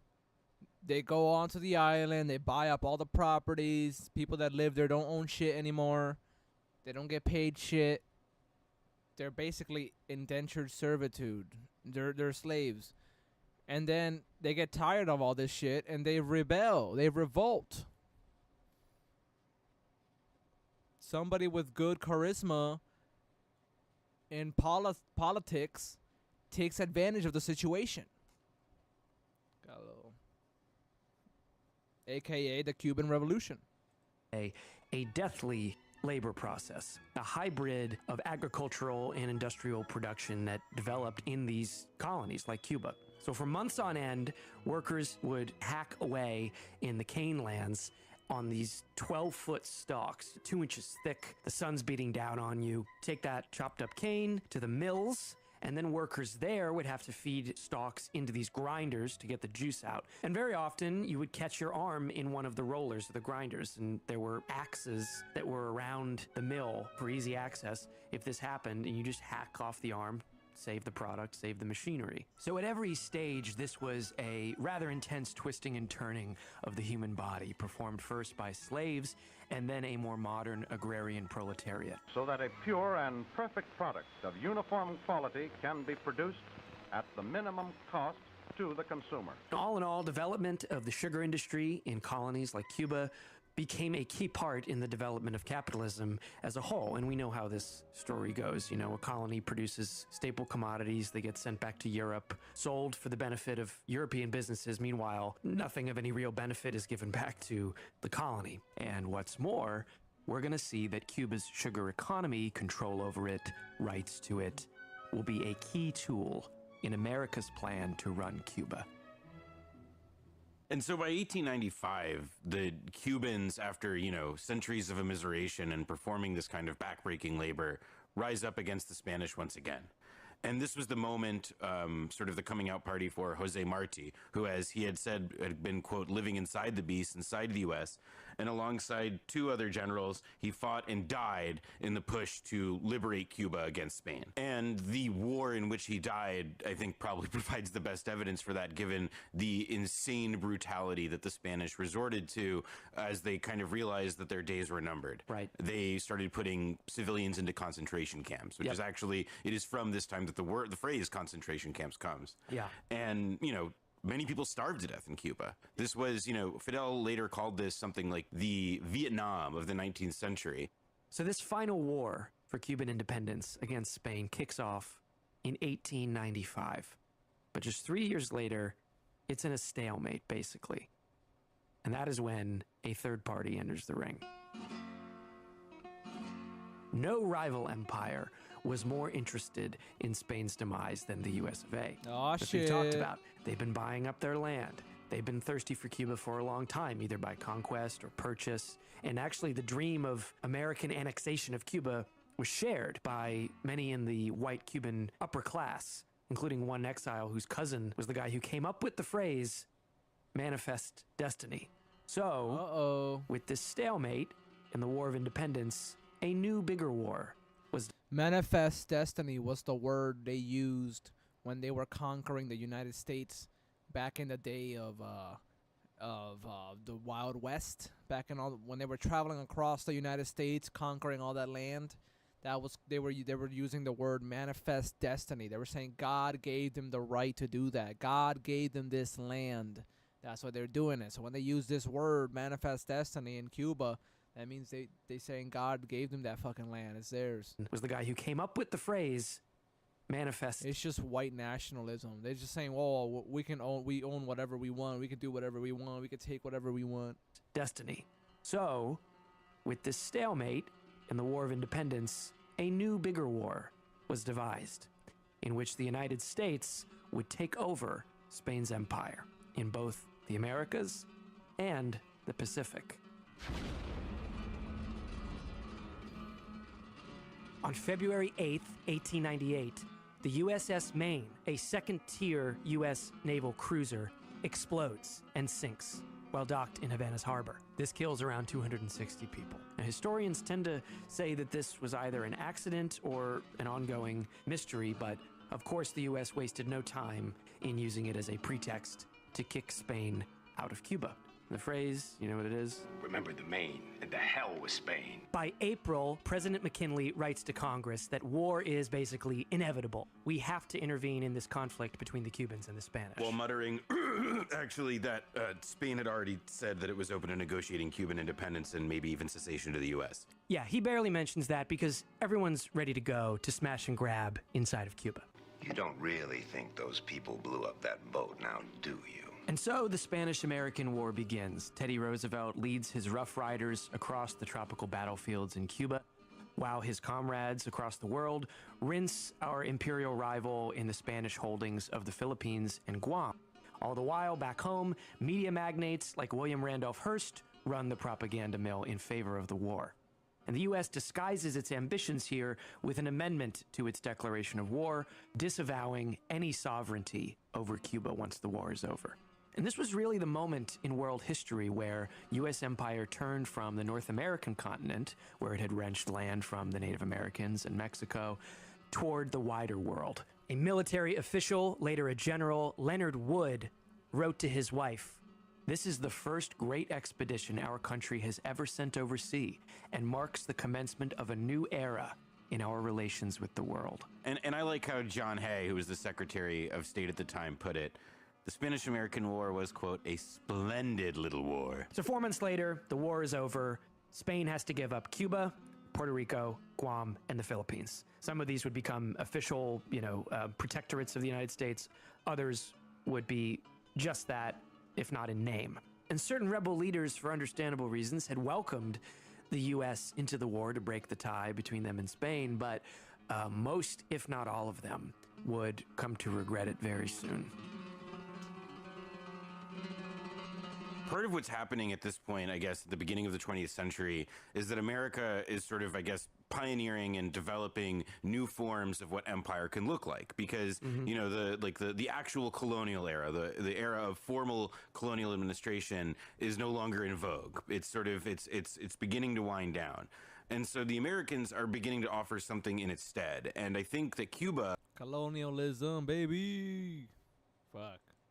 At this moment in time, 1900, 1902, offers a pretty good example of what that model looks like. Yeah, this is good old-fashioned American innovation. Because despite swearing off any imperial intent before entering the Spanish-American War, after defeating Spain, America went right to work, turning Cuba into a U.S. protectorate. For the first couple of years, until 1902, America occupied Cuba, and the economy was placed, quote, securely in American hands, as Richard Gott puts it. As we already discussed, the U.S. owned vast tracts of Cuban sugar land, tobacco land, mines, and as the years would roll on, you'd see Goodyear, Procter & Gamble, Swift, Texaco, all these types of American companies would move in. So that was the economy. On the political front, there were elitist and racist election rules drawn up to the designs of Cuba's neighbor to the north. And since Cuba was to be a neo-colony, the U.S. stopped short of establishing a real national army.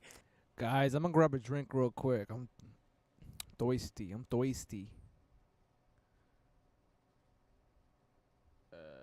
right back.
Let's continue. After the war with Spain, but it did create an obedient paramilitary, which America made sure was created of establishing a real national army after the war with Spain, but it did create an obedient paramilitary, which America made sure was racially segregated. Most infamously, the U.S. formalized its right to intervene in Cuba at any time it freaking felt like it, with the Platt Amendment, which was a legal nicety that was ratified both at home and then jammed into the Constitution of the new Cuban Republic, which again was created officially in 1902. And one black Cuban delegate at the Constitutional Convention saw the next 60 years of U.S.-Cuba relations coming like Christmas. He said, "Only those Cuban governments will live which count on the United States' support and benevolence."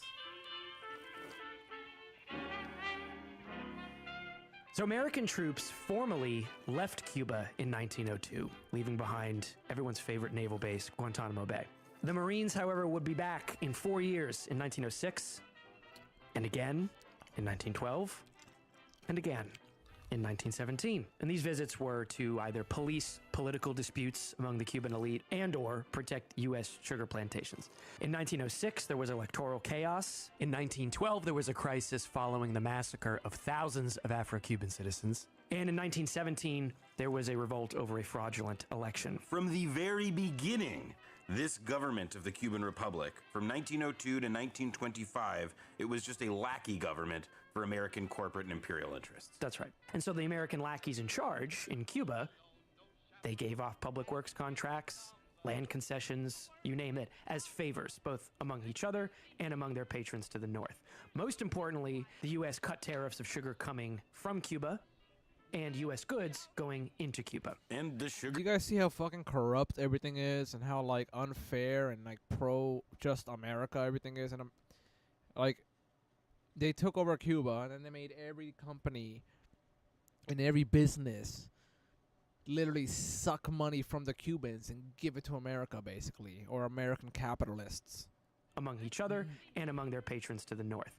Most importantly, the U.S. cut tariffs of sugar coming from Cuba and U.S. goods going into Cuba. And the sugar industry did boom. Yes. Americans overhauled it, and, you know, some of this was on American capital's dime, and some of it was on Cubans. Brand new machinery was shipped in, workers from Jamaica and Haiti and elsewhere were also brought in as cheap labor. And in a pattern we know very well, small planters and mill owners, they were obliterated. All this was even further juiced after World War I, when Europe's beet sugar fields were in ruins, the demand for sugar was up, and Cuba saw its prices go from 5 cents a pound to 22.5 cents a pound for a period. This was known as the Dance of the Millions. But by the summer of 1920, the sugar prices were shaking, and then they collapsed. And as happens in a monocrop economy, Cuba's wealth collapsed along with it. This was a big deal, and the Cuban Republic appealed to the United States, who sent a longtime Cuba viceroy, who we have to just pause to acknowledge.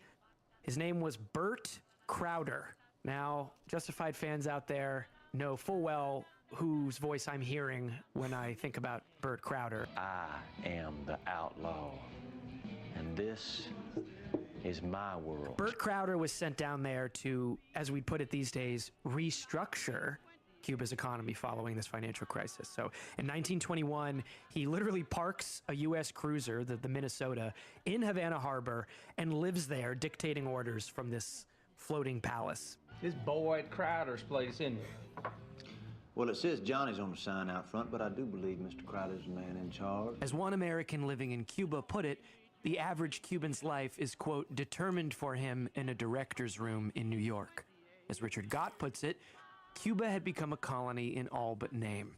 And, as the one-time American ambassador to Cuba, Earl T. Smith, later told Congress, this is the American ambassador, quote, the U.S., until the advent of Castro, was so overwhelmingly influential in Cuba that the American ambassador was the second most important person in Cuba, sometimes even more important than the president of Cuba. That is because of the position that the U.S. played. As we've discussed, the string of Cuban presidents in the republic since the U.S., quote, liberated the country was a series of scumbags who rigged elections and enriched themselves, their friends, and of course their American patrons. Around 1925, we meet a particularly nasty customer named Gerardo Machado. Machado established, quote, a business-like administration, especially devoted to the business class of Cuba, according to journalist Robert Tabor. When Machado visited the U.S. in 1927, the New York Times reported that a J.P. Morgan banker expressed hope that the Cuban people will find some way to keep Machado in power indefinitely. Yeah, Wall Street loved him, but back home, he was just your classic image of a tin pot dictator. Throughout the 20s and the early 30s, he cracked down on labor leaders, student protesters, and, well, of course, the burgeoning Cuban Communist Party. Summing up the mood of the moment, it was actually a young communist activist who christened Machado, quote, tropical Mussolini. So you had dictatorship, terror, and then, after 1929, the Great Depression. And we come to the latest jewel in Cuba's crown, the imposing capital, larger and more beautiful than our own capital in Washington. Now, Machado had tried to run a New Deal type administration, but ultimately his job was to make money. So in 1933, his racket falls apart. People rose up all across the country, and Machado's guys chose to meet them with bullets, assassinations, raids. This only sparked further resistance. The United States, for its part, realized that this was not good for business. It couldn't go on, so they negotiated Machado out of office and out of the country. In the center of the group coming down the steps is ex-President Machado, leaving the capital for the last time. In the armored car you see, he was rushed to the airport, whence he flew into exile forever. And after a brief period of post-Machado chaos, in which thousands of Machadoites were lynched, one army stenographer stepped up to lead Cuba, leading what was called a sergeant's revolt of non-commissioned officers in a coup d'etat. Here he is. This is who we were waiting for. Fulgencio Batista. Fulgencio Batista. Victory has gone to the leader of the 1934 revolution, the former Corporal Batista. Jesus Christ, his hat is like twice the size of his head. Yeah, he loved big hats. Why did he like big hats? He has such a small head. I don't know.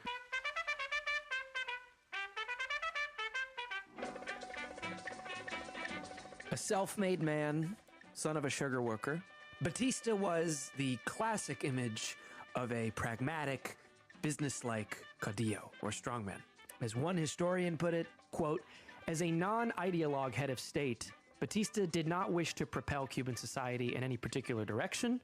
He wished merely to preside comfortably over it. You can hear the board members in New York sighing in relief already. But Batista wasn't, he wasn't that stupid of a guy. He understood that he couldn't hit the gas and go full blatant military dictatorship right away. True.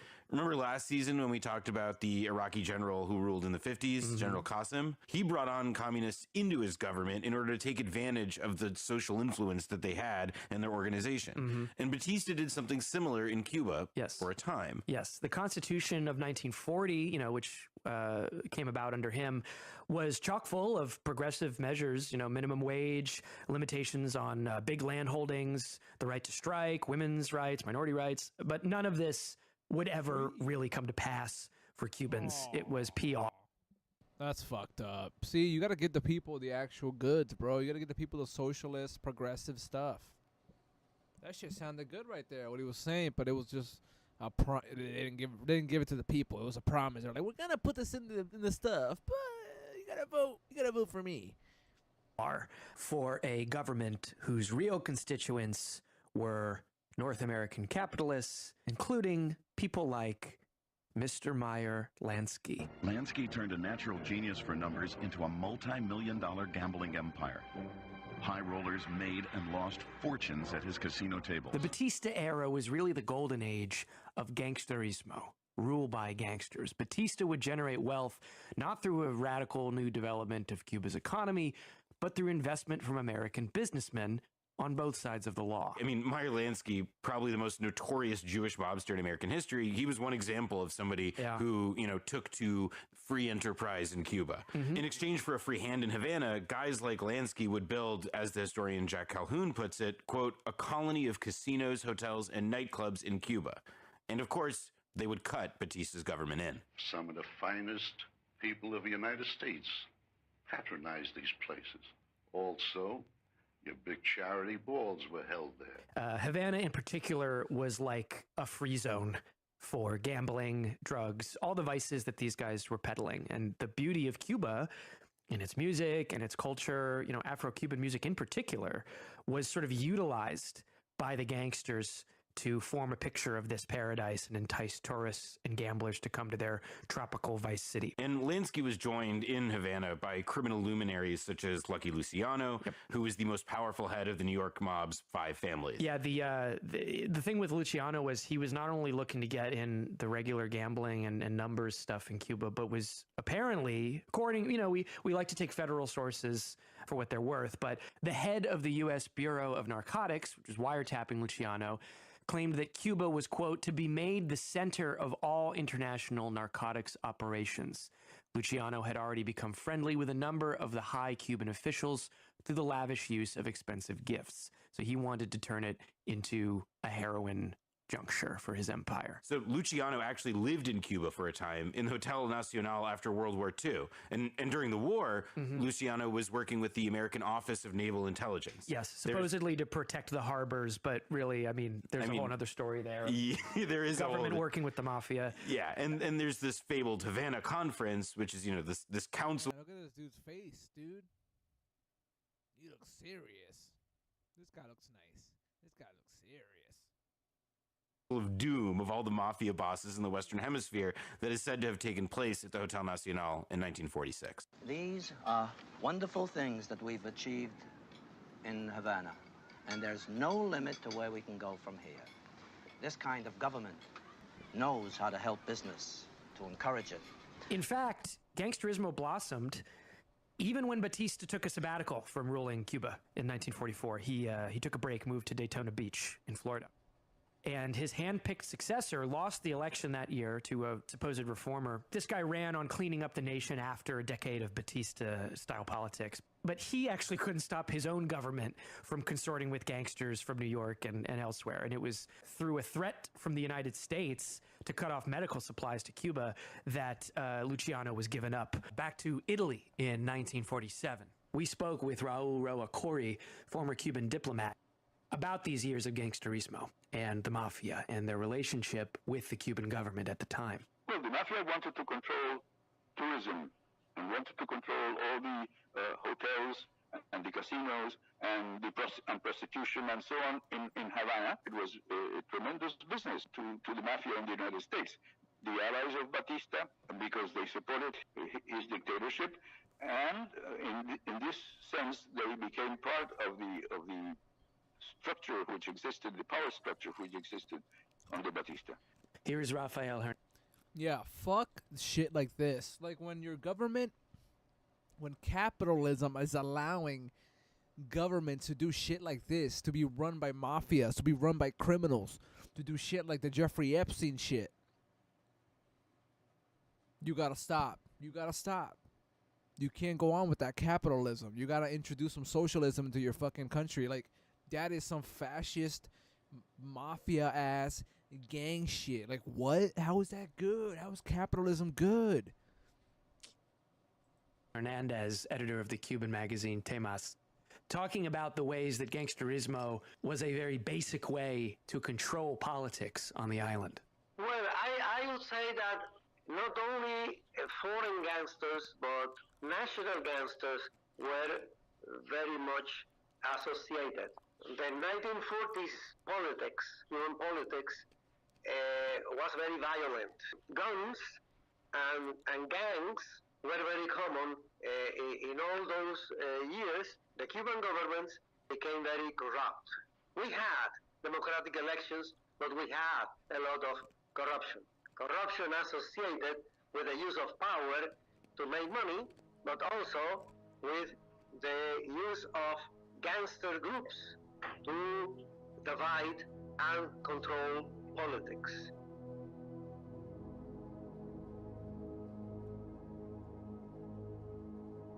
In 1951, Eddie Chibas, a well-respected opposition figure in Cuban politics, told his listeners over the radio to, quote, take a broom and sweep away the thieves in government. He then shot himself on air. Chibas died 11 days later in the hospital. One of his many admirers sitting in the hospital with him was reportedly Fidel Castro, a young lawyer in his early 20s. And it was around this time that it began to dawn on young Fidel that perhaps traditional politics were never going to be enough to change things in Cuba. Damn, bro. Motherfucker took shit into his own hands.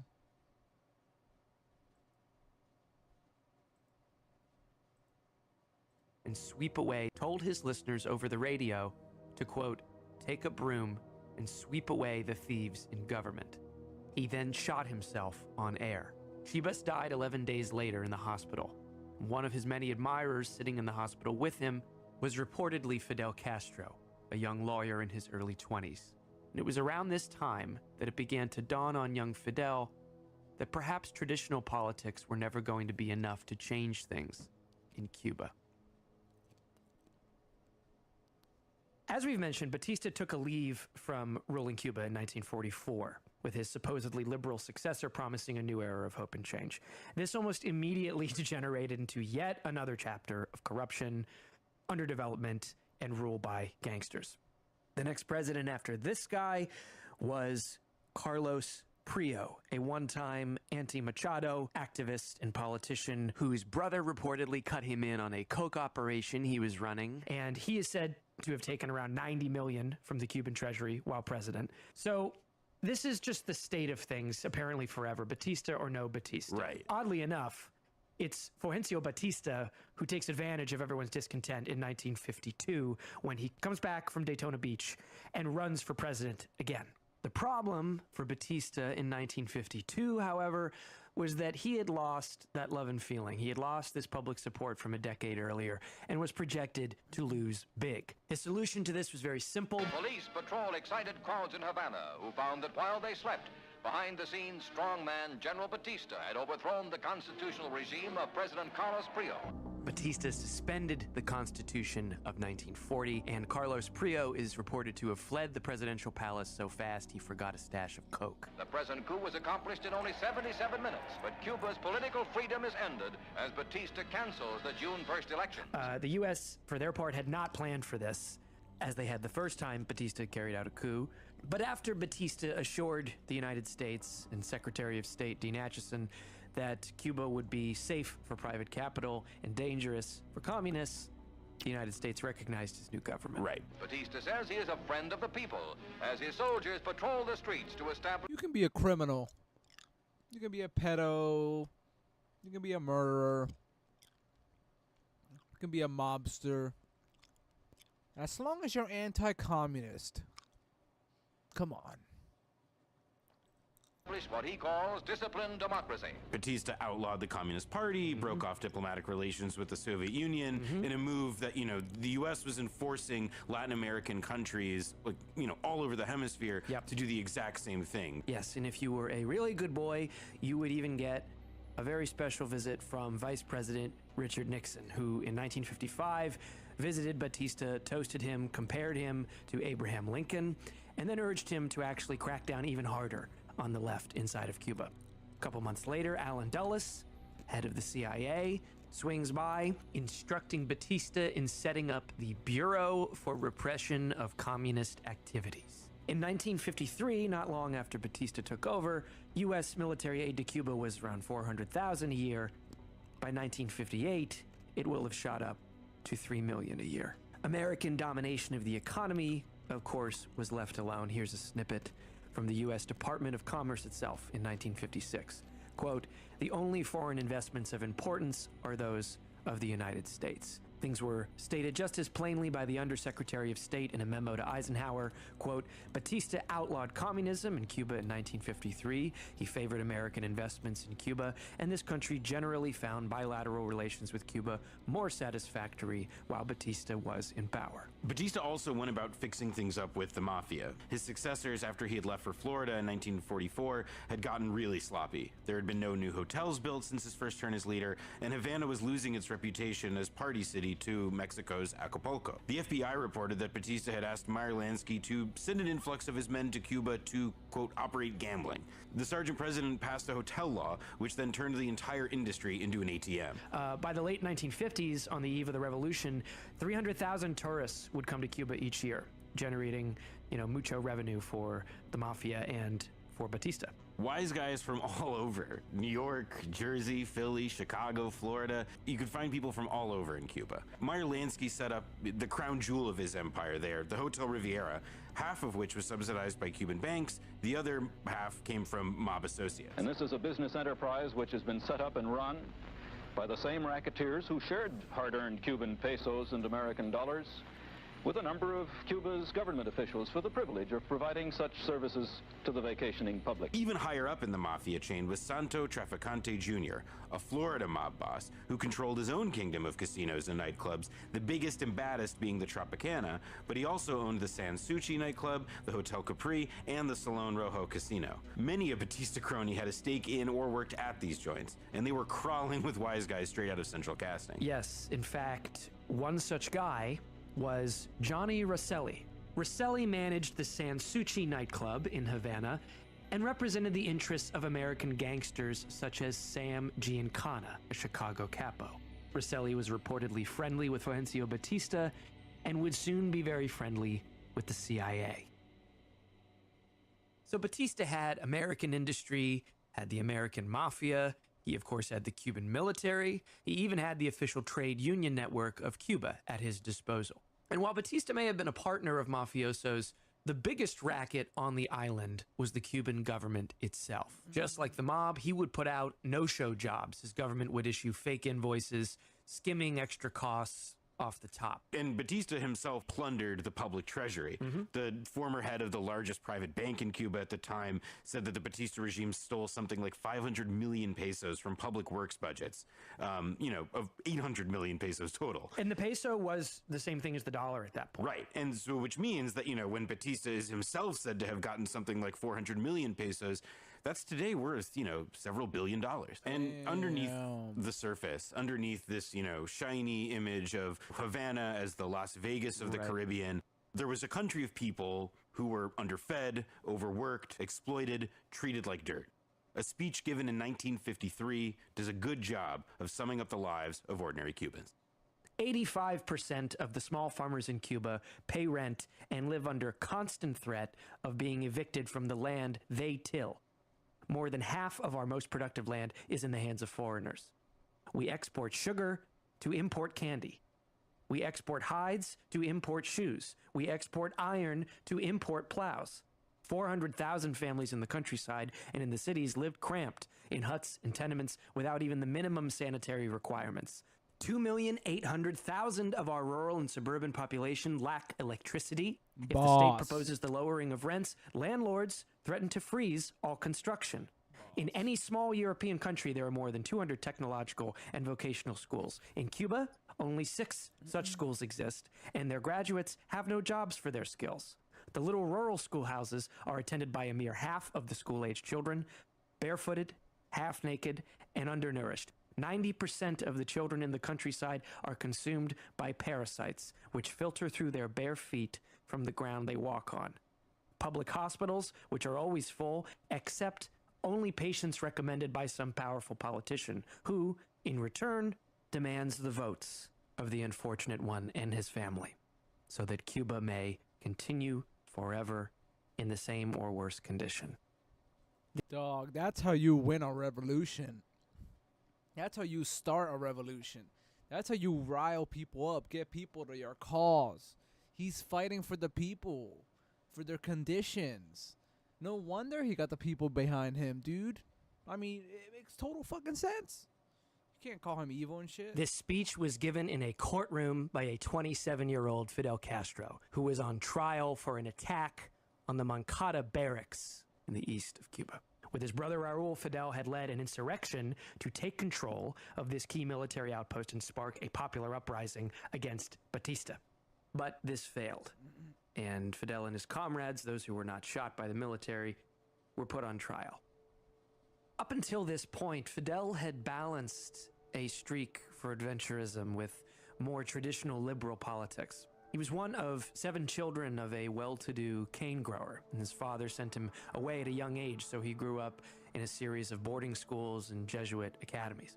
He was an insatiable reader as a kid, but he tended to enjoy sports more than going to class. As he grew into a young man, he was a mainstay at every kind of protest in and outside of Cuba, against police violence. One of his socialist friends was assassinated, against inequality, against corruption. Fidel navigated a world of activism, organizing, and, in the Cuba we've been describing that he grew up in, political violence. Fidel was reported to pack heat while on campus as a young organizer. In 1947, he had his first brush with real revolutionary action, an aborted plot to overthrow Dominican dictator Rafael Trujillo. Now, eventually, Fidel goes for a law degree at the University of Havana, where, ever the activist, he organizes a discrimination committee to stop black students from being barred from sports teams. Once a lawyer, he defends primarily workers, poor farmers, political prisoners, the socially outcast. And at 6'3", he cuts that figure of a larger-than-life, man of the people. He marries a rich girl, Mirta Diaz-Balart, whose parents find him to be a scruffy ne'er-do-well who associates with too much riffraff and never pays his bills. But still, Fidel holds on to that respectable side and taking after his mentors like the politician Eddie Chibas, who we mentioned earlier. Fidel tries to hack it as a politician and runs for Congress in the 1952 election. He's projected to do well, but of course, Batista's coup puts an end to all of that. Outraged at the military takeover of his country, he marches to the courts a week after and demands that they condemn Batista or resign themselves. Of course, they do not, and at this point he realizes there's probably no beating Batista by protest or politics as usual. The only avenue left was revolution. And this is what Fidel Castro had tried and failed to pull off at the Moncada barracks on July 26, 1953.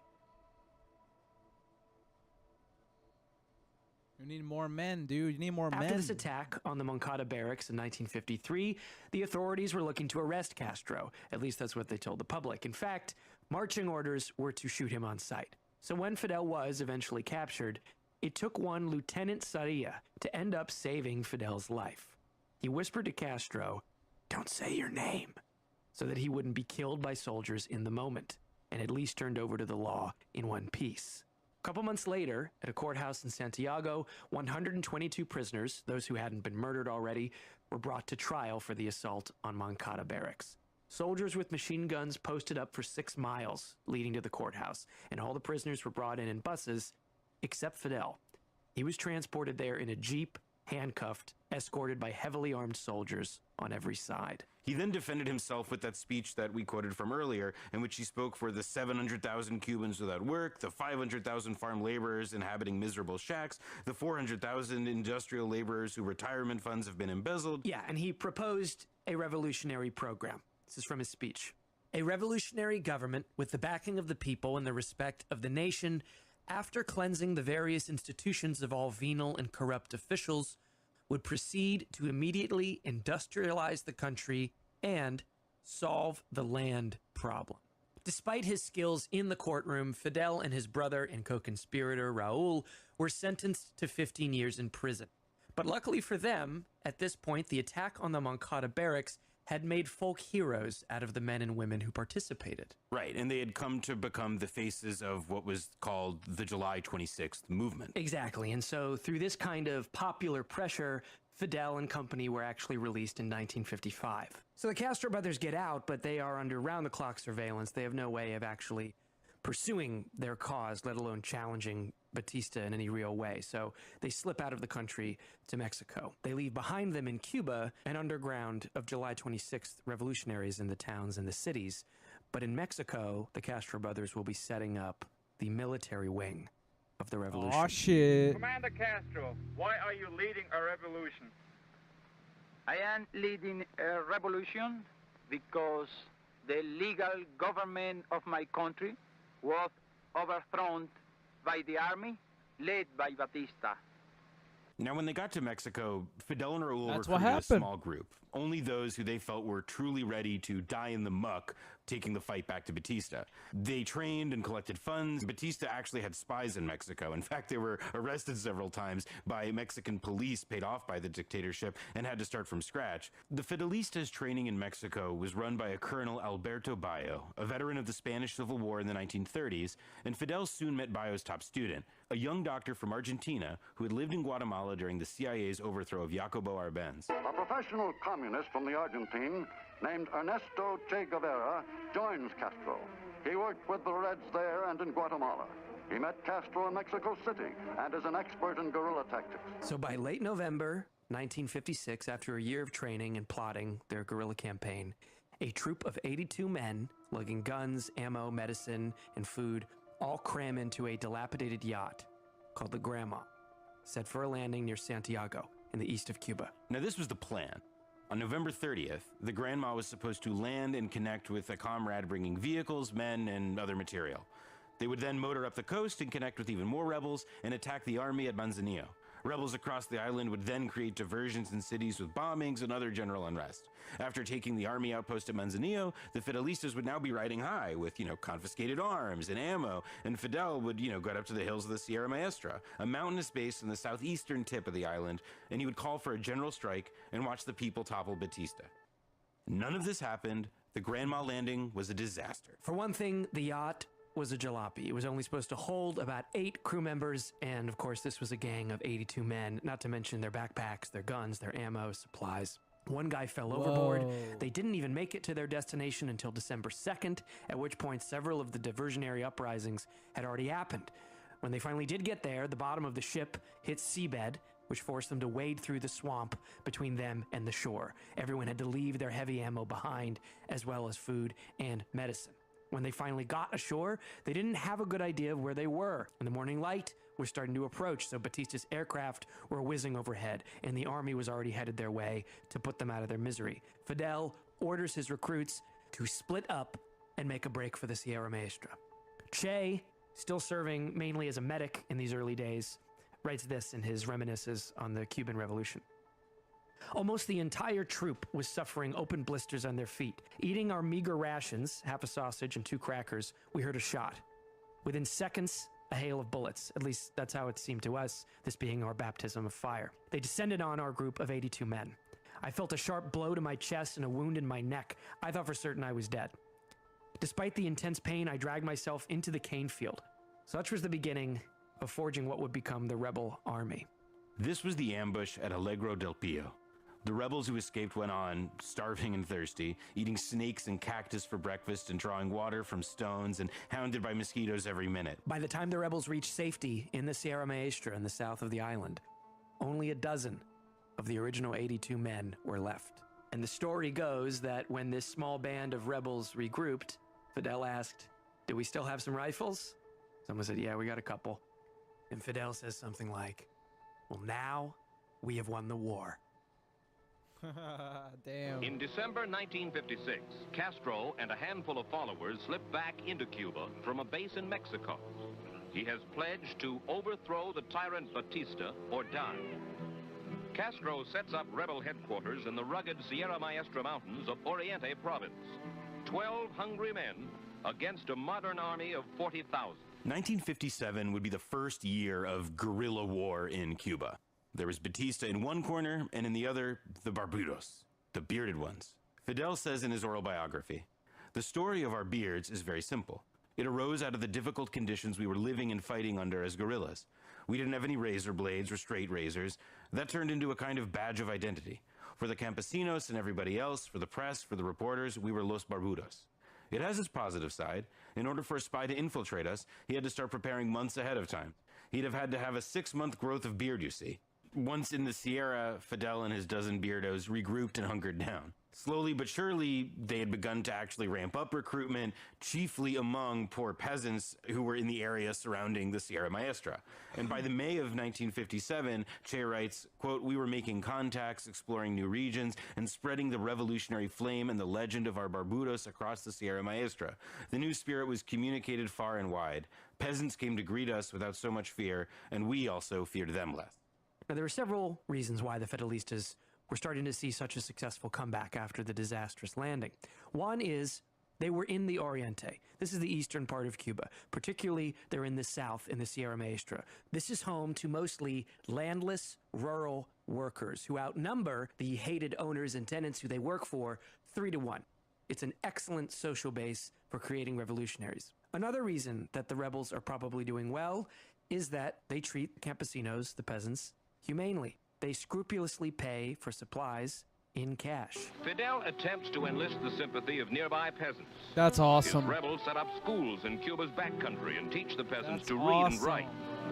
Castro promises social and economic reform. On the other side of things, the peasants liked that the Fidelistas were tough on their enemies. You know, these were people who were used to a rural guard. That's to say, peasants who had turned on their own for money or prestige, small traders or prosperous farmers with local privileges to kill, rape, and pillage.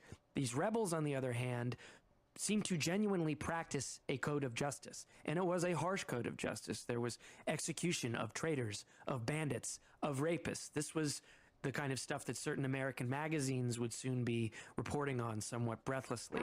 The road of the revolution exports terror, imports guns, new recruits, and leaders who turn out to be even more pro-communist than anti-Batista. But the executions were, simply put, popular with the campesinos, with the peasants. You know, they were finally seeing some justice for the foremen who were blackmailing them into giving them whatever they wanted, for the bandits who were making their lives a living hell. They get money to finance the revolution by forcing sugar plantation owners to pay for protection against their nightly raids. We spoke to Raul Roa a bit about the, as he put it, tremendous weight that the countryside meant for any kind of successful revolution. The Cuban population at the time was mostly rural. 60% of the population was rural, and only 40% was urban. So the countryside had a tremendous weight in everything that happened in our country. And of course, they were the most exploited of the exploited workers in the country. They earned very little money. Sugar cane cutters, for example. Capitalism was doing this, not communism. Capitalism was doing this shit, not communism, not socialism. Everything gets blamed on communism, socialism, but like this all capitalism, dude. All capitalism. Like, fuck out of here. And 25 cents a day or something like that. They earned nothing. And this was only for a small season. And therefore they went out of work at the time. And they had to live however they could.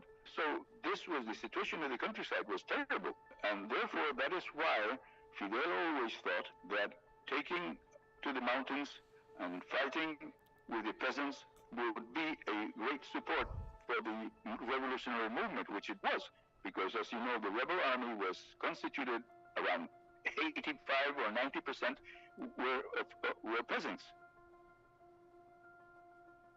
So let's get a sense of the timeline here. The months of March and April in 57 are basically restructuring, regrouping, and training people to join the rebel army. The men learn guerrilla fighting literally from the ground up. Now ready to attack. By late May, there's a major offensive at an army outpost at El Uvero, right by the coast in the south of the island. And this was a well-planned attack by the rebel army that shouldn't have probably been a victory, but was, because of the guerrilla tactics they were starting to employ. Bob and weave, hit and run, not only using to their advantage the terrain of the Sierra, the maze of mountains and valleys, but also using the size and supply lines of Batista's army against it. It was a tough way to fight for those who were fighting it, but it was even tougher for those on the other end of it. The rebels call it their biggest victory. Up to now, the tactics have been to harass and terrorize government troops. Now, at last, they have won a battle. By the fall of 1957, Batista's army had simply given up on trying to crack the Sierra Maestra to stamp out the rebels there. It was like the guys in the raid. You know, you're being asked to go on this suicide mission into the funhouse of horror. Right. The rebels, who had initially been 12 survivors of a disastrous landing on a dilapidated fishing yacht, were now holed up with guns, ammo, and a well-disciplined, growing army with support from all of the locals. It's a hell of a turnaround. Yes. However, though it was true that by the end of 1957, Batista's army couldn't really crack the Sierra Maestra and get those rebels, it was also true that the rebels could not yet leave the Sierra Maestra and start to wage their battles across the rest of the island. Along the road of the revolution, Fidel Castro's couriers maintained contact with the outside world. Now, what was going on the rest of the island? Because, in fact, the guerrilla movement in the Sierra at this stage was one piece in a galaxy of opposition to Batista. If these rebels in the Sierra represented the military arm of the July 26th movement, then the cities and the towns across Cuba contained the civilian arm. This was a network across the island of activists. They fought the regime through things like strikes, clandestine activities, spying, sabotage, things like that. You remember when Castro and the rebels were coming to Cuba from Mexico in 56, they needed diversionary uprisings all across Cuba. Well, this network and their leaders and their cadres were the ones responsible for pulling stuff like that off. We asked Raul Roa, whose family was a part of the clandestine movement, what it was like when he got involved in the revolution. My father had always been a Marxist and a revolutionary. My father was very well known in Cuba at the time, and my father was actively against Batista in the clandestine movement. and so was my mother. And I also participated in the struggle of Cuban students against Batista and the dictatorship. That is how I became involved. What did your participation in the struggle as part of the student movement look like? Well, my participation is not, it's not really something extraordinary, but I was in the student movement. We participated in demonstrations and so on, and I wrote one of the most important newspapers in Cuba at the time. I wrote every Sunday an article whenever I could. I wrote against the dictatorship. Sometimes in general terms, sometimes in specific terms. It depended because there was censorship. One of the most important leaders in this revolutionary underground was a guy named Frank Pais, the picture of the tireless, charismatic organizer, a figure just as beloved as Fidel. And he was the organizer of the revolutionary movement in Santiago de Cuba, the eastern part of the country. He had an enormous importance in supplying weapons and medicines and other things to Fidel in the Sierra Maestra, which was decisive because this was actually what helped Fidel to advance politically and militarily.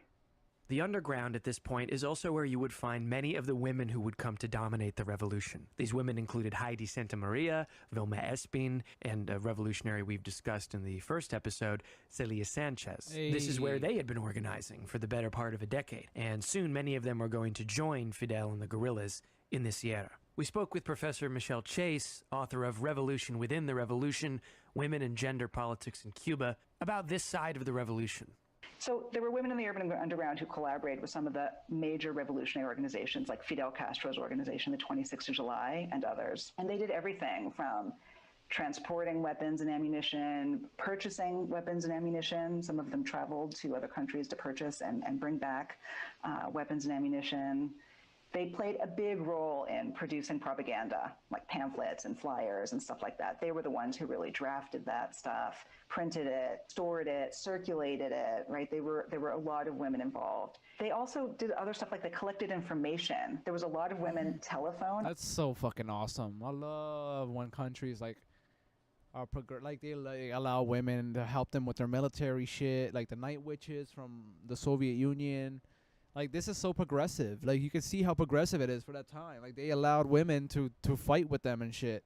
It's so fucking awesome. Operators and the They're not like America nowadays. It's like, no, you gotta be testosterone. You gotta be a man, dude. You gotta have muscles. You gotta have muscles, man. 1950s, like in you gotta have a dick.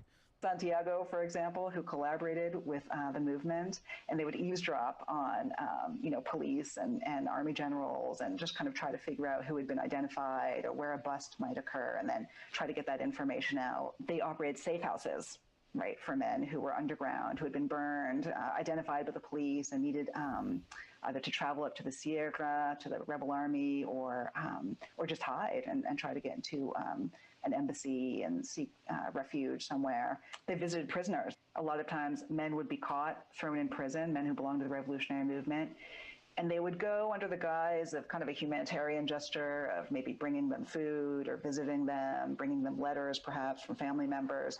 But they were also doing the important work of identifying who exactly had been captured, whether those men had given up any information under questioning, and then they would take that information back out to the leaders of the revolutionary movements and the urban underground. So women did a lot in the urban underground, and people don't know as much about it, but it was important work. Outside of the July 26th movement, the most influential radicals were the Communist Party, the Partido Socialista Popular. But at this point in our story, in 1957, the Communists are still pretty standoffish toward the July 26th movement. They did not really go for this idea of an armed vanguard in the mountains causing the revolution to happen.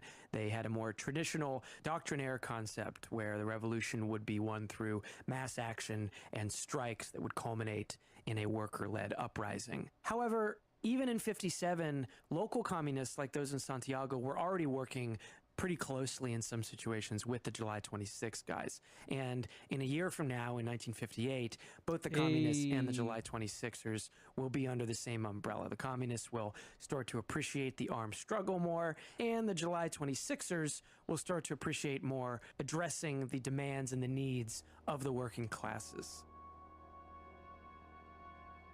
These urban revolutionaries really weren't any safer from Batista's regime than those in the Sierra. In fact, as the guerrillas won that major offensive at El Uvero, organizers in Havana were taking down the electrical grid of that city in an act of sabotage, and they were slaughtered over the next week in plain sight. And most significantly, in July of '57, the Santiago police murdered the much-beloved urban revolutionary Frank Pais. And his death sparked a massive general strike, first in Santiago, but then through its spreading and also more police violence nearby, other parts of Oriente. Police shoot down Frank Pais, boss of the rebel underground, as he flees from a hideout.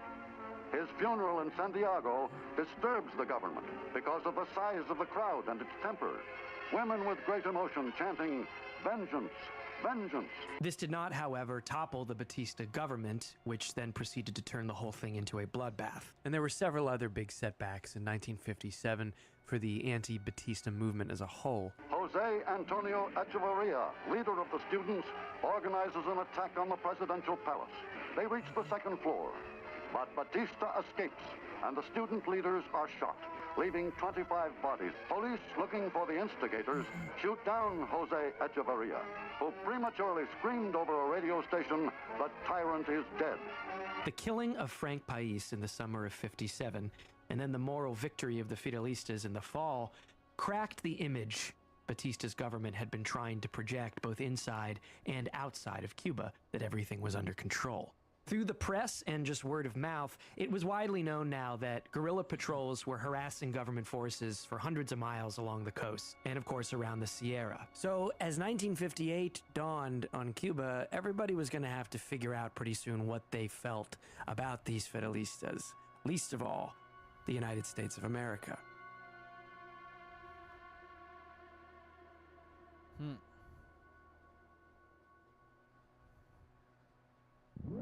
In Venezuela, the news concerns the Vice President of the United States and his wife, arriving by plane at Caracas to conclude a tour of South America. In a visit to Caracas, Venezuela in 1958, Vice President Richard Nixon's car was spat upon, hit with rocks, attacked, you name it. He was on a tour of Latin America, and he'd made it through nearby countries with tolerable protests, but this was a genuine brush with danger. Several in the party are injured as both the Vice President and Mrs. Nixon's cars are pelted and spat upon. But always the Vice President reflects calm rather than concern after his turbulent experience. Why might this be? Well, the United States, well and truly known at this point for killing hope in the developing world, had a few years earlier, in fact, awarded a since-deposed Venezuelan dictator the Legion of Merit. This was the same year that it overthrew the Guatemalan president Jacobo Arbenz. So every dent in Nixon's car was a different Venezuelan protester's way of saying, "We know what you're all about." Upon learning of this attack on Vice President Nixon's motorcade, Admiral Arleigh Burke prepared to stage an airlift of troops from Guantanamo Bay in Cuba and send a fleet of ships toward Venezuela for good measure in a mission dubbed Operation Poor Richard. Now, inside of Cuba, only a few miles away, in fact, from where Burke had ordered a mobilization to save Nixon from the mobs in Venezuela, Cuban campesinos could identify bombs made in the USA, bombs used to kill thousands of Cubans since the year before. They could only have seen the full list of arms delivered from America to Batista, which the State Department at one point defensively called, quote, modest. 3,000 semi-autos, 15,000 hand grenades, 5,000 mortar grenades, machine guns, armor-piercing cartridges, howitzer bombs, rockets, tanks. Perhaps this is why 1958, the second year of Cuba's Civil War, began with yet more success for the Fidelistas, still numbering no more than 400 soldiers. But they had also been acquiring weapons, some from the army units they had taken prisoner, but also from generous benefactors, a lot of upper-class and middle-class Cubans who weren't particularly radical. They just didn't like Batista for whatever personal or business-related reason and wanted him out. Arms are gathered in the United States, whose policy of non-intervention makes this illegal. Some are confiscated. By devious means, some arms get to Cuba and are stored. Others were adventurous mercenaries, and some were just opportunists, like some of the mob-connected characters we've been talking about, and basically hedging their bets, supporting the rebels in case they won and favors could be cashed in later. Also, in the meantime, why not make a buck selling them some guns?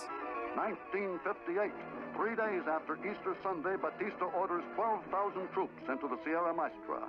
They stream eastward on every highway, in tanks, armored cars, trucks, and jeeps. In February, rebel forces took one of the remaining army strongholds in the Sierra Maestra at Pina del Agua. By early March, Raul Castro and Commander Juan Almeida had by this point opened up a second front in the North Oriente, the, quote, Frank País Segundo Frente, named after the fallen revolutionary. On March 12th, in fact, Batista suspended civil rights and reimposed censorship. Judges in Havana, starting to realize that things are getting a little bit too real, go on record that under Batista, there's, quote, no habeas corpus, political prisoners are shot, police dine on vice, there is violent death and torture as daily events inside of Cuba. Batista's guys are now so desperate for victories, quote unquote, that they would sometimes take prisoners from a jail, for example, kill them and dump them in the streets, claiming it was a violent clash with rebels.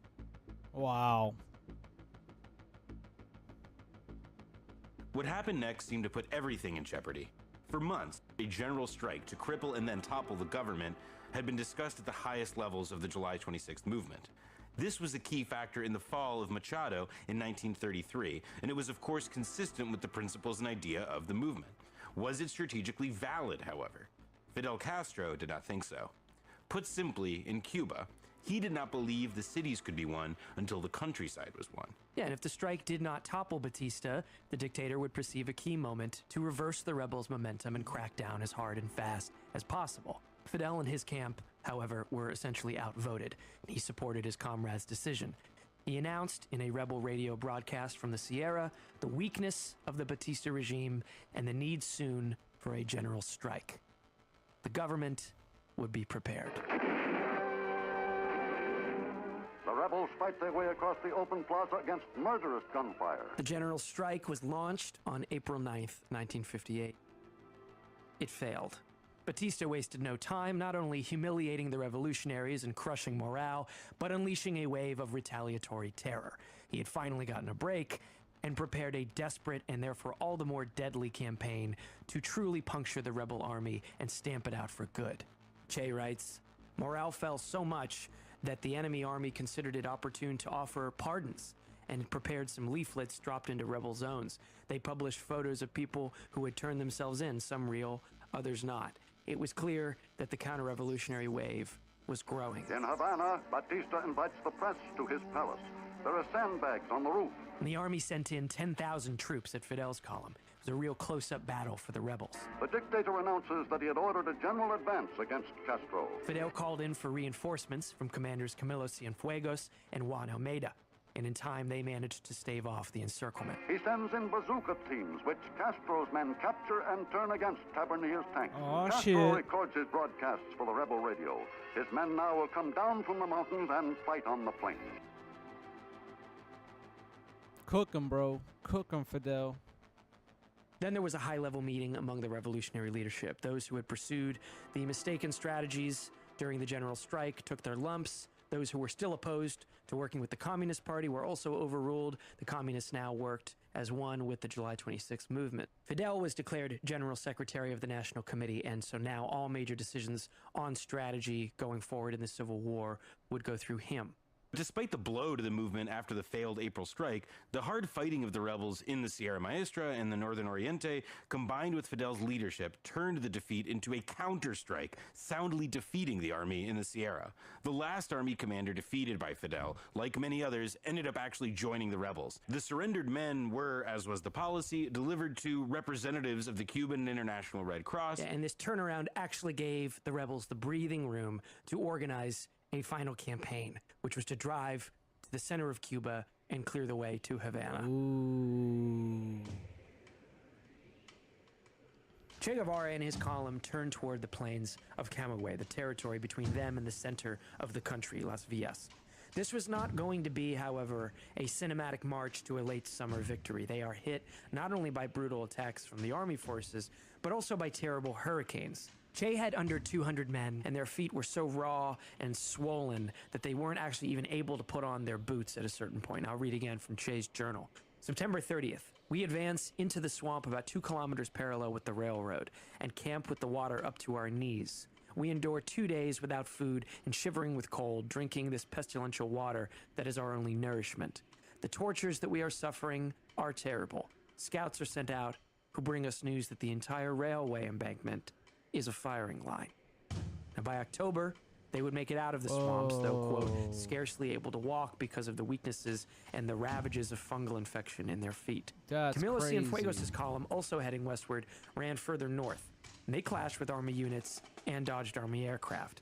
Then, just as they were getting out of Camagüey, another cyclone. And this is from Camilo's reports, quote, I will tell you that since we left the zone of Cauto, westward bound, we have traveled without resting a single night for 40 days. Many of them without guides, with the coastline for our orientation and a compass for direction. In the 31 days that the trip through Camagüey dragged on, we ate only 11 times. Rough times, but things were getting pretty rough for Batista as well. Back in the capital, he had, quote, lost all vestige of political power, according to Rob Tabor. He presided over an army and a political system that was hated, and a dictatorship that at this point was really nothing more than a naked criminal venture. But hold on, there were quote-unquote elections scheduled. Yes. These have been postponed and rescheduled a couple times. They finally happened in the fall. Not only were these elections Batista put on a fraud, they were also a failed fraud. You know, he subsidized the campaigns of a controlled opposition, but the ballot was basically ignored. Batista now had the main rebel force creeping up from the south, and the Fidelista insurrection cropping up elsewhere now, including all the way west at Pino del Rio. There were army strongholds separated across the island that were still holding some cities, but that was it. The rebels now controlled all of Oriente up to the very outskirts of the cities. The ripening cane fields, 3/4 of the entire Cuban sugar crop were in Territorio Libre. Fidel is consolidating things in Santiago. Yo, it's on Far Cry East. 6 Camilo shit. and Che, in the middle of the country at this point, make contact with each other and head toward the prize, Santa Clara. As things slip further and further from Fulgencio Batista's grasp, back in Washington, Ike Eisenhower was still trying to get arms to anybody but Fidel Castro, according to a State Department memo. At a national security meeting in late October, quote, the president inquired why Batista had apparently never really made a genuine effort to quash this rebellion. Eisenhower clearly had not really been paying attention. Allen Dulles informed him Batista had indeed tried, but he had failed. The State Department encouraged the CIA to try to block Fidel Castro's ascension to power, and Timothy Naftali and Jack Calhoun both write, on 2 occasions the CIA met with potential leaders of a new regime that would include neither Batista nor Fidel Castro. With Che soon advancing on Santa Clara, the Americans dispatch an ex-diplomat to try and persuade Batista to resign. Inside the presidential palace in mid-December, he is offered a deal. Hand over power to a, quote, caretaker government, which will then receive U.S. support. You return to your residence in exile in Daytona Beach. Everyone walks away a winner. No dice. Batista, the old sergeant, was in it to win it. Still, Eisenhower remained hopeful that a, quote, third force could end up on top in Cuba. But this is just wishful thinking at this point, because as his administration well knew, one official told the National Security Council that something like 95% of the Cuban population by this point was supporting Castro. Damn. I saw an interesting thing happen today. A rebel was being arrested by the military police, and rather than be taken alive, he exploded a grenade he had hidden in his jacket. He killed himself, and he took a captain of the command with him. Right, Johnny? Those rebels, you know, they're lunatics. Maybe so. But it occurred to me, the soldiers are paid to fight. The rebels aren't. What does that tell you? They can win. Picture this. In late 1958, in Batista's Army HQ, his generals are plotting their movements on a big map of Cuba, this fancy toy with little lights that mark every military post still in play. Now, in late 58, one by one, the lights are going out. The only light left that matters is right in the middle of the island, Santa Clara. Guevara will now lead the troops against Santa Clara. Capturing many towns, they press on toward the provincial capital. Batista's chief of staff sends an armored train to Santa Clara. 400 soldiers, $1 million worth of ammo, 2 months worth of food. The train was, quote, a mobile fortress, shuttling up and down the railroad tracks to meet any threat. But it was also a steel trap for the soldiers shooting outward from inside. By the same coin, once again, the bigger backup the government sent, the bigger reward for the rebels if they could take it. And Che wanted to take it. He had made it to Santa Clara, and it was game day. Che piles gasoline tank trucks on the track near the Capiro district, forcing the train to stop. Before the engineer can reverse and escape, the rebels blow up the tracks behind him. Then the bazookas start firing. Then dynamite. Then Molotov cocktails. And suddenly these soldiers who had been sent to Santa Clara in a modern war machine were now a bunch of assholes trapped in a giant tube of piping hot metal. They surrendered, placing $1 million worth of ammo in rebel hands. El Che Guevara va al frente de las tropas que atacan a Santa Clara. Toman muchos pueblos y se acercan a la capital de la provincia. Santa Clara was now a free fire zone. Regular civilians used their cars as barricades. Let's go, people. Help, Women are manufacturing gasoline bombs. Even without air cover, Castro's men attack houses on the outskirts of Santa Clara. Everyday people are now trying to help the rebels figure out how to stick it to the army. As Christmas Day 1958 approaches, Che Guevara orders the final assault. December 29th, 1958. The rebels take Santa Clara's train station. Single file, Guevara's men enter the city. Next, they take the city's hotel. While the battle still rages, citizens wait to greet the revolutionary fighters. Then, the police headquarters. Some of the young recruits whom General Tabernilla throws into the fight quickly surrender to the hard-bitten guerrillas. Until Santa Clara belongs to the revolutionaries. Hey. In every meaningful sense, the war is now over.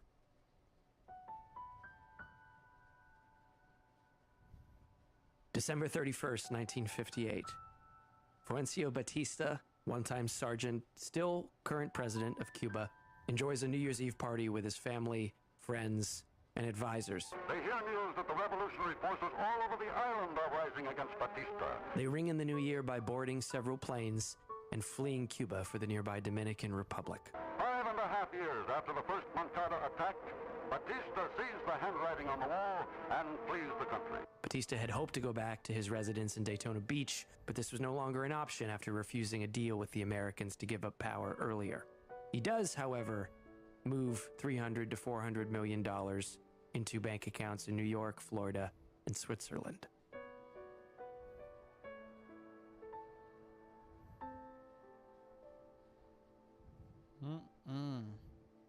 Joyous followers of Fidel Castro sweep triumphantly through the Cuban capital hours after their rebellion had toppled the regime of Fulgencio Batista.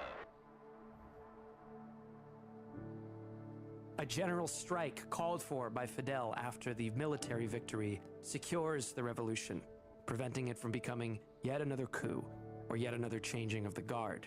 Red and black banners of the July 26th movement go up across Cuba. Quote, Havana enjoyed a prolonged fiesta. It was humming with life and color. One Italian journalist writes, every so often, scattered here and there, you come across bearded guerrillas, complete with pistols and submachine guns, lounging on big chairs in front of public buildings, guarding against the enemy. The first truckloads of Fidelistas arrive. They are in command of Che Guevara.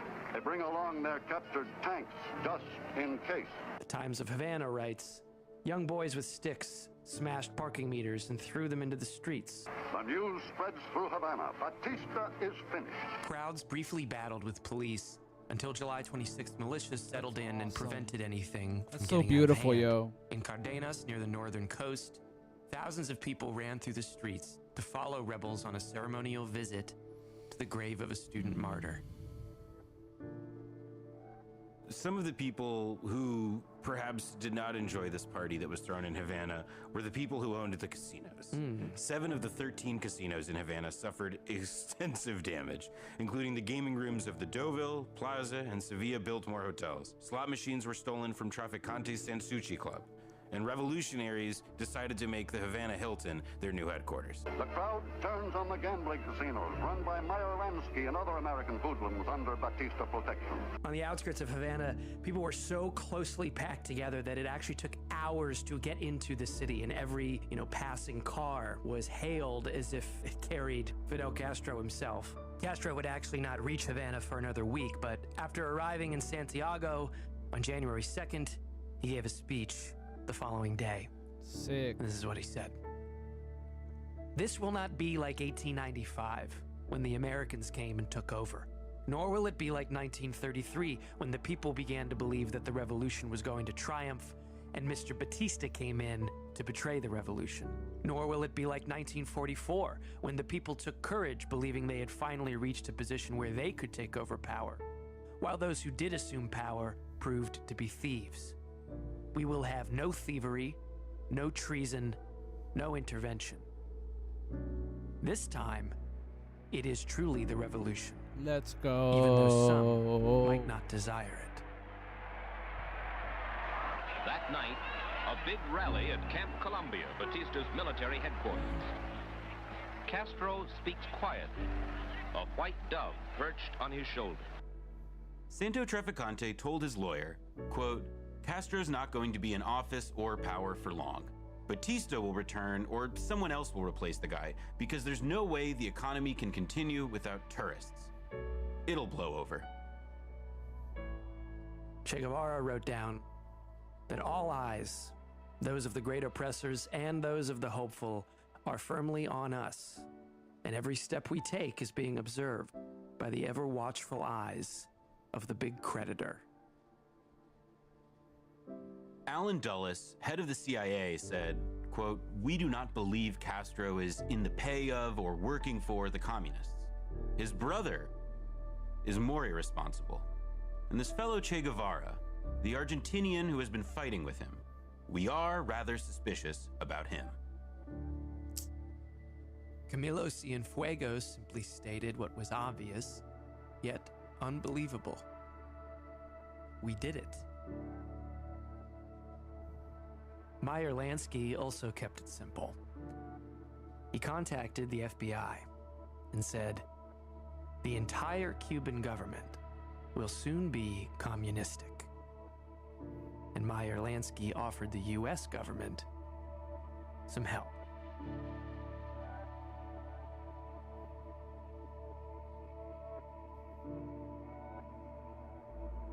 Aww.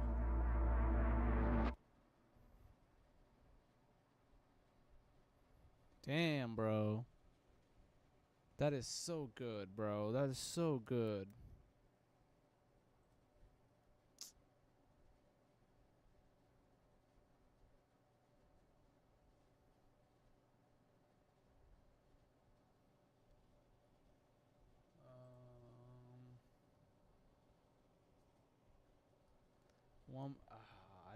I think I gotta go to bed. I gotta end this shit here. But we'll do several more episodes of that. Like, that is so awesome, man. I love it. I love this fucking podcast. But thank you guys for watching. I will see you guys next time. It's really late. It's like 2 a.m. and I don't want to be loud. So, bye-bye.